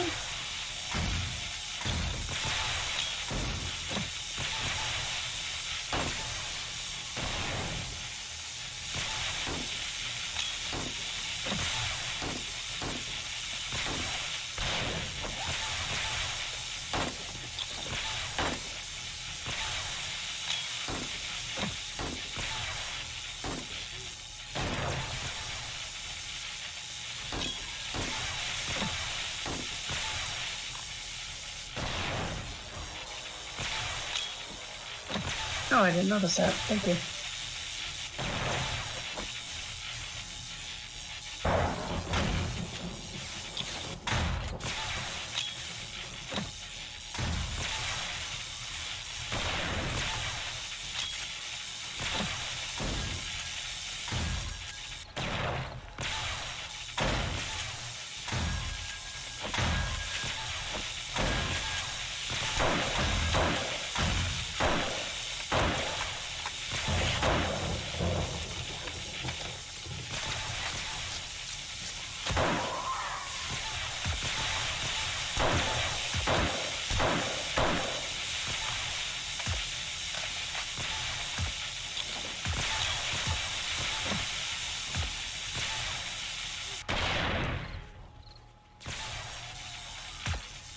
So when you shoot those, do those wreck our stuff? Do those grenades damage our blocks?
Spider. Oh, there's a spider down there. Oh.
Okay.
Did that first block break again? They're not attacking, they're attacking everything else.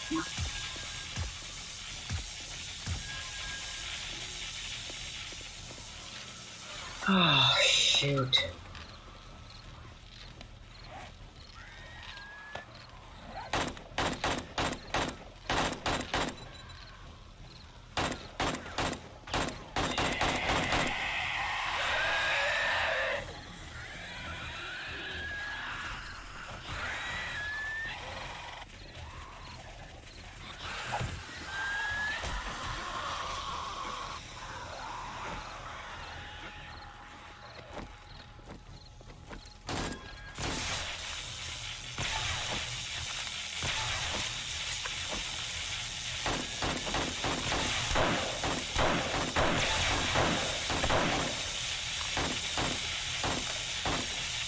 A lot of big mamas down there.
Yep.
Loading.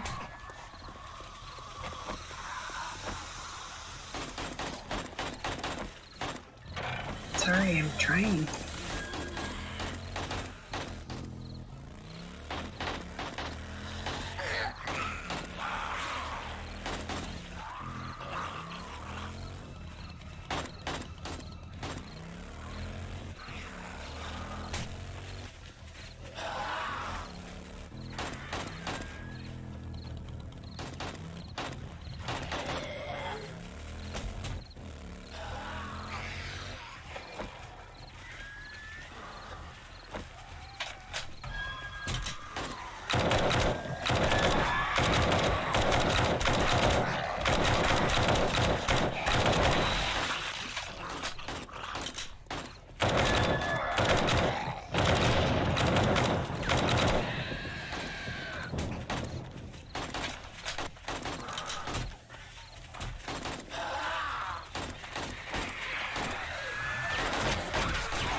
I'm out of bullets.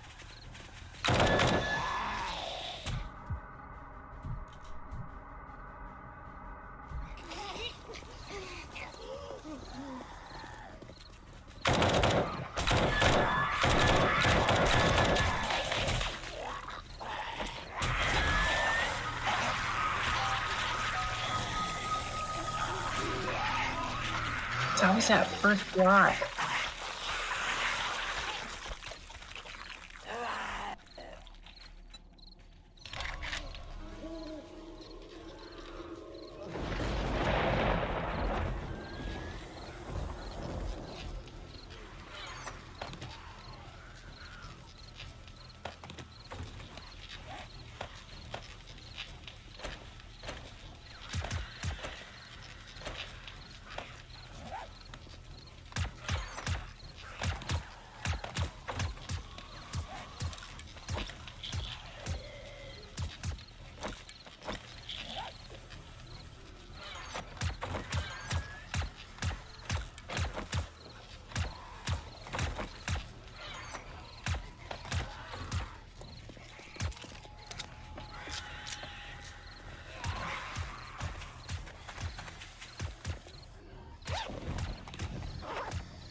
Oh.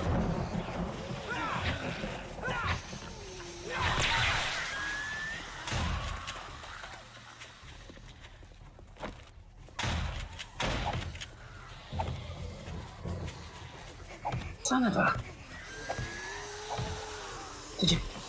Did you fix it? All right. I got a broken leg. I'm not gonna make it.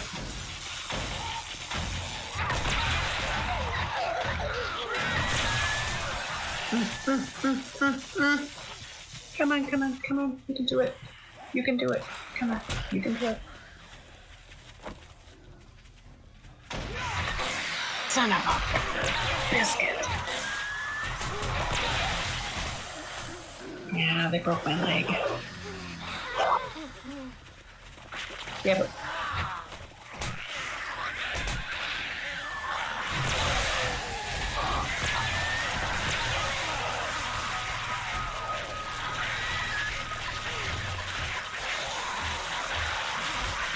Yeah, but I can't shoot him because I don't have any bullets. Oh, wait.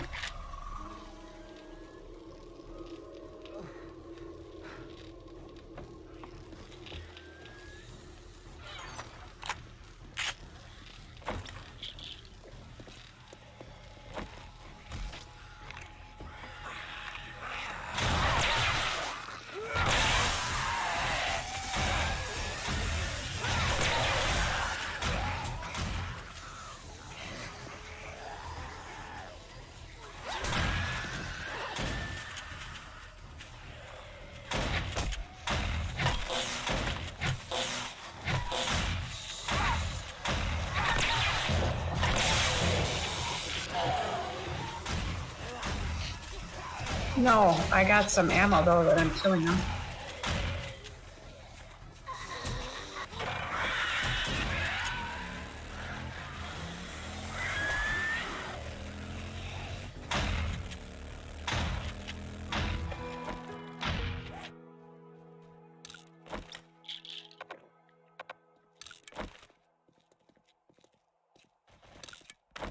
Oh, you guys are in trouble now.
They're still here.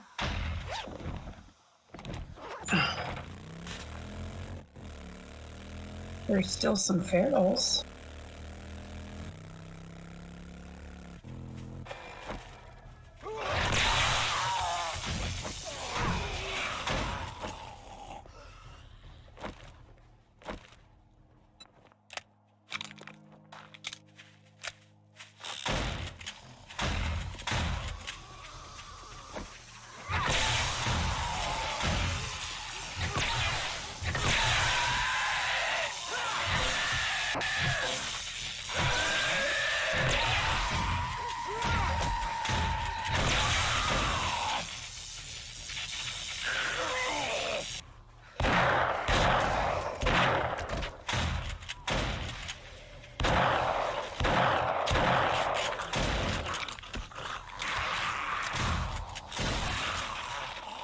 Jeez.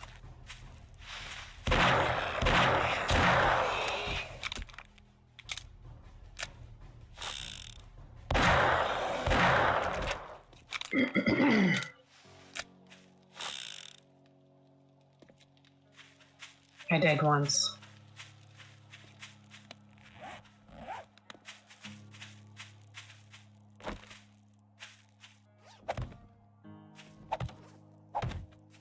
What?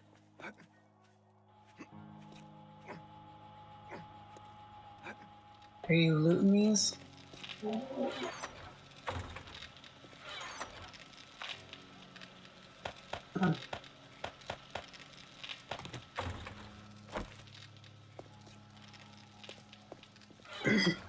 How many loot candies is up there? Yeah.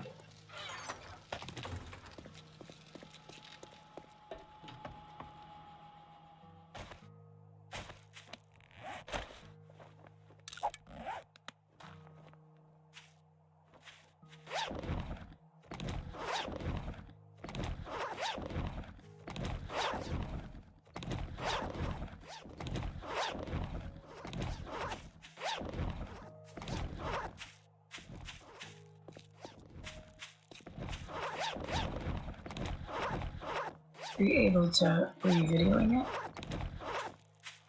it? Were you able to video?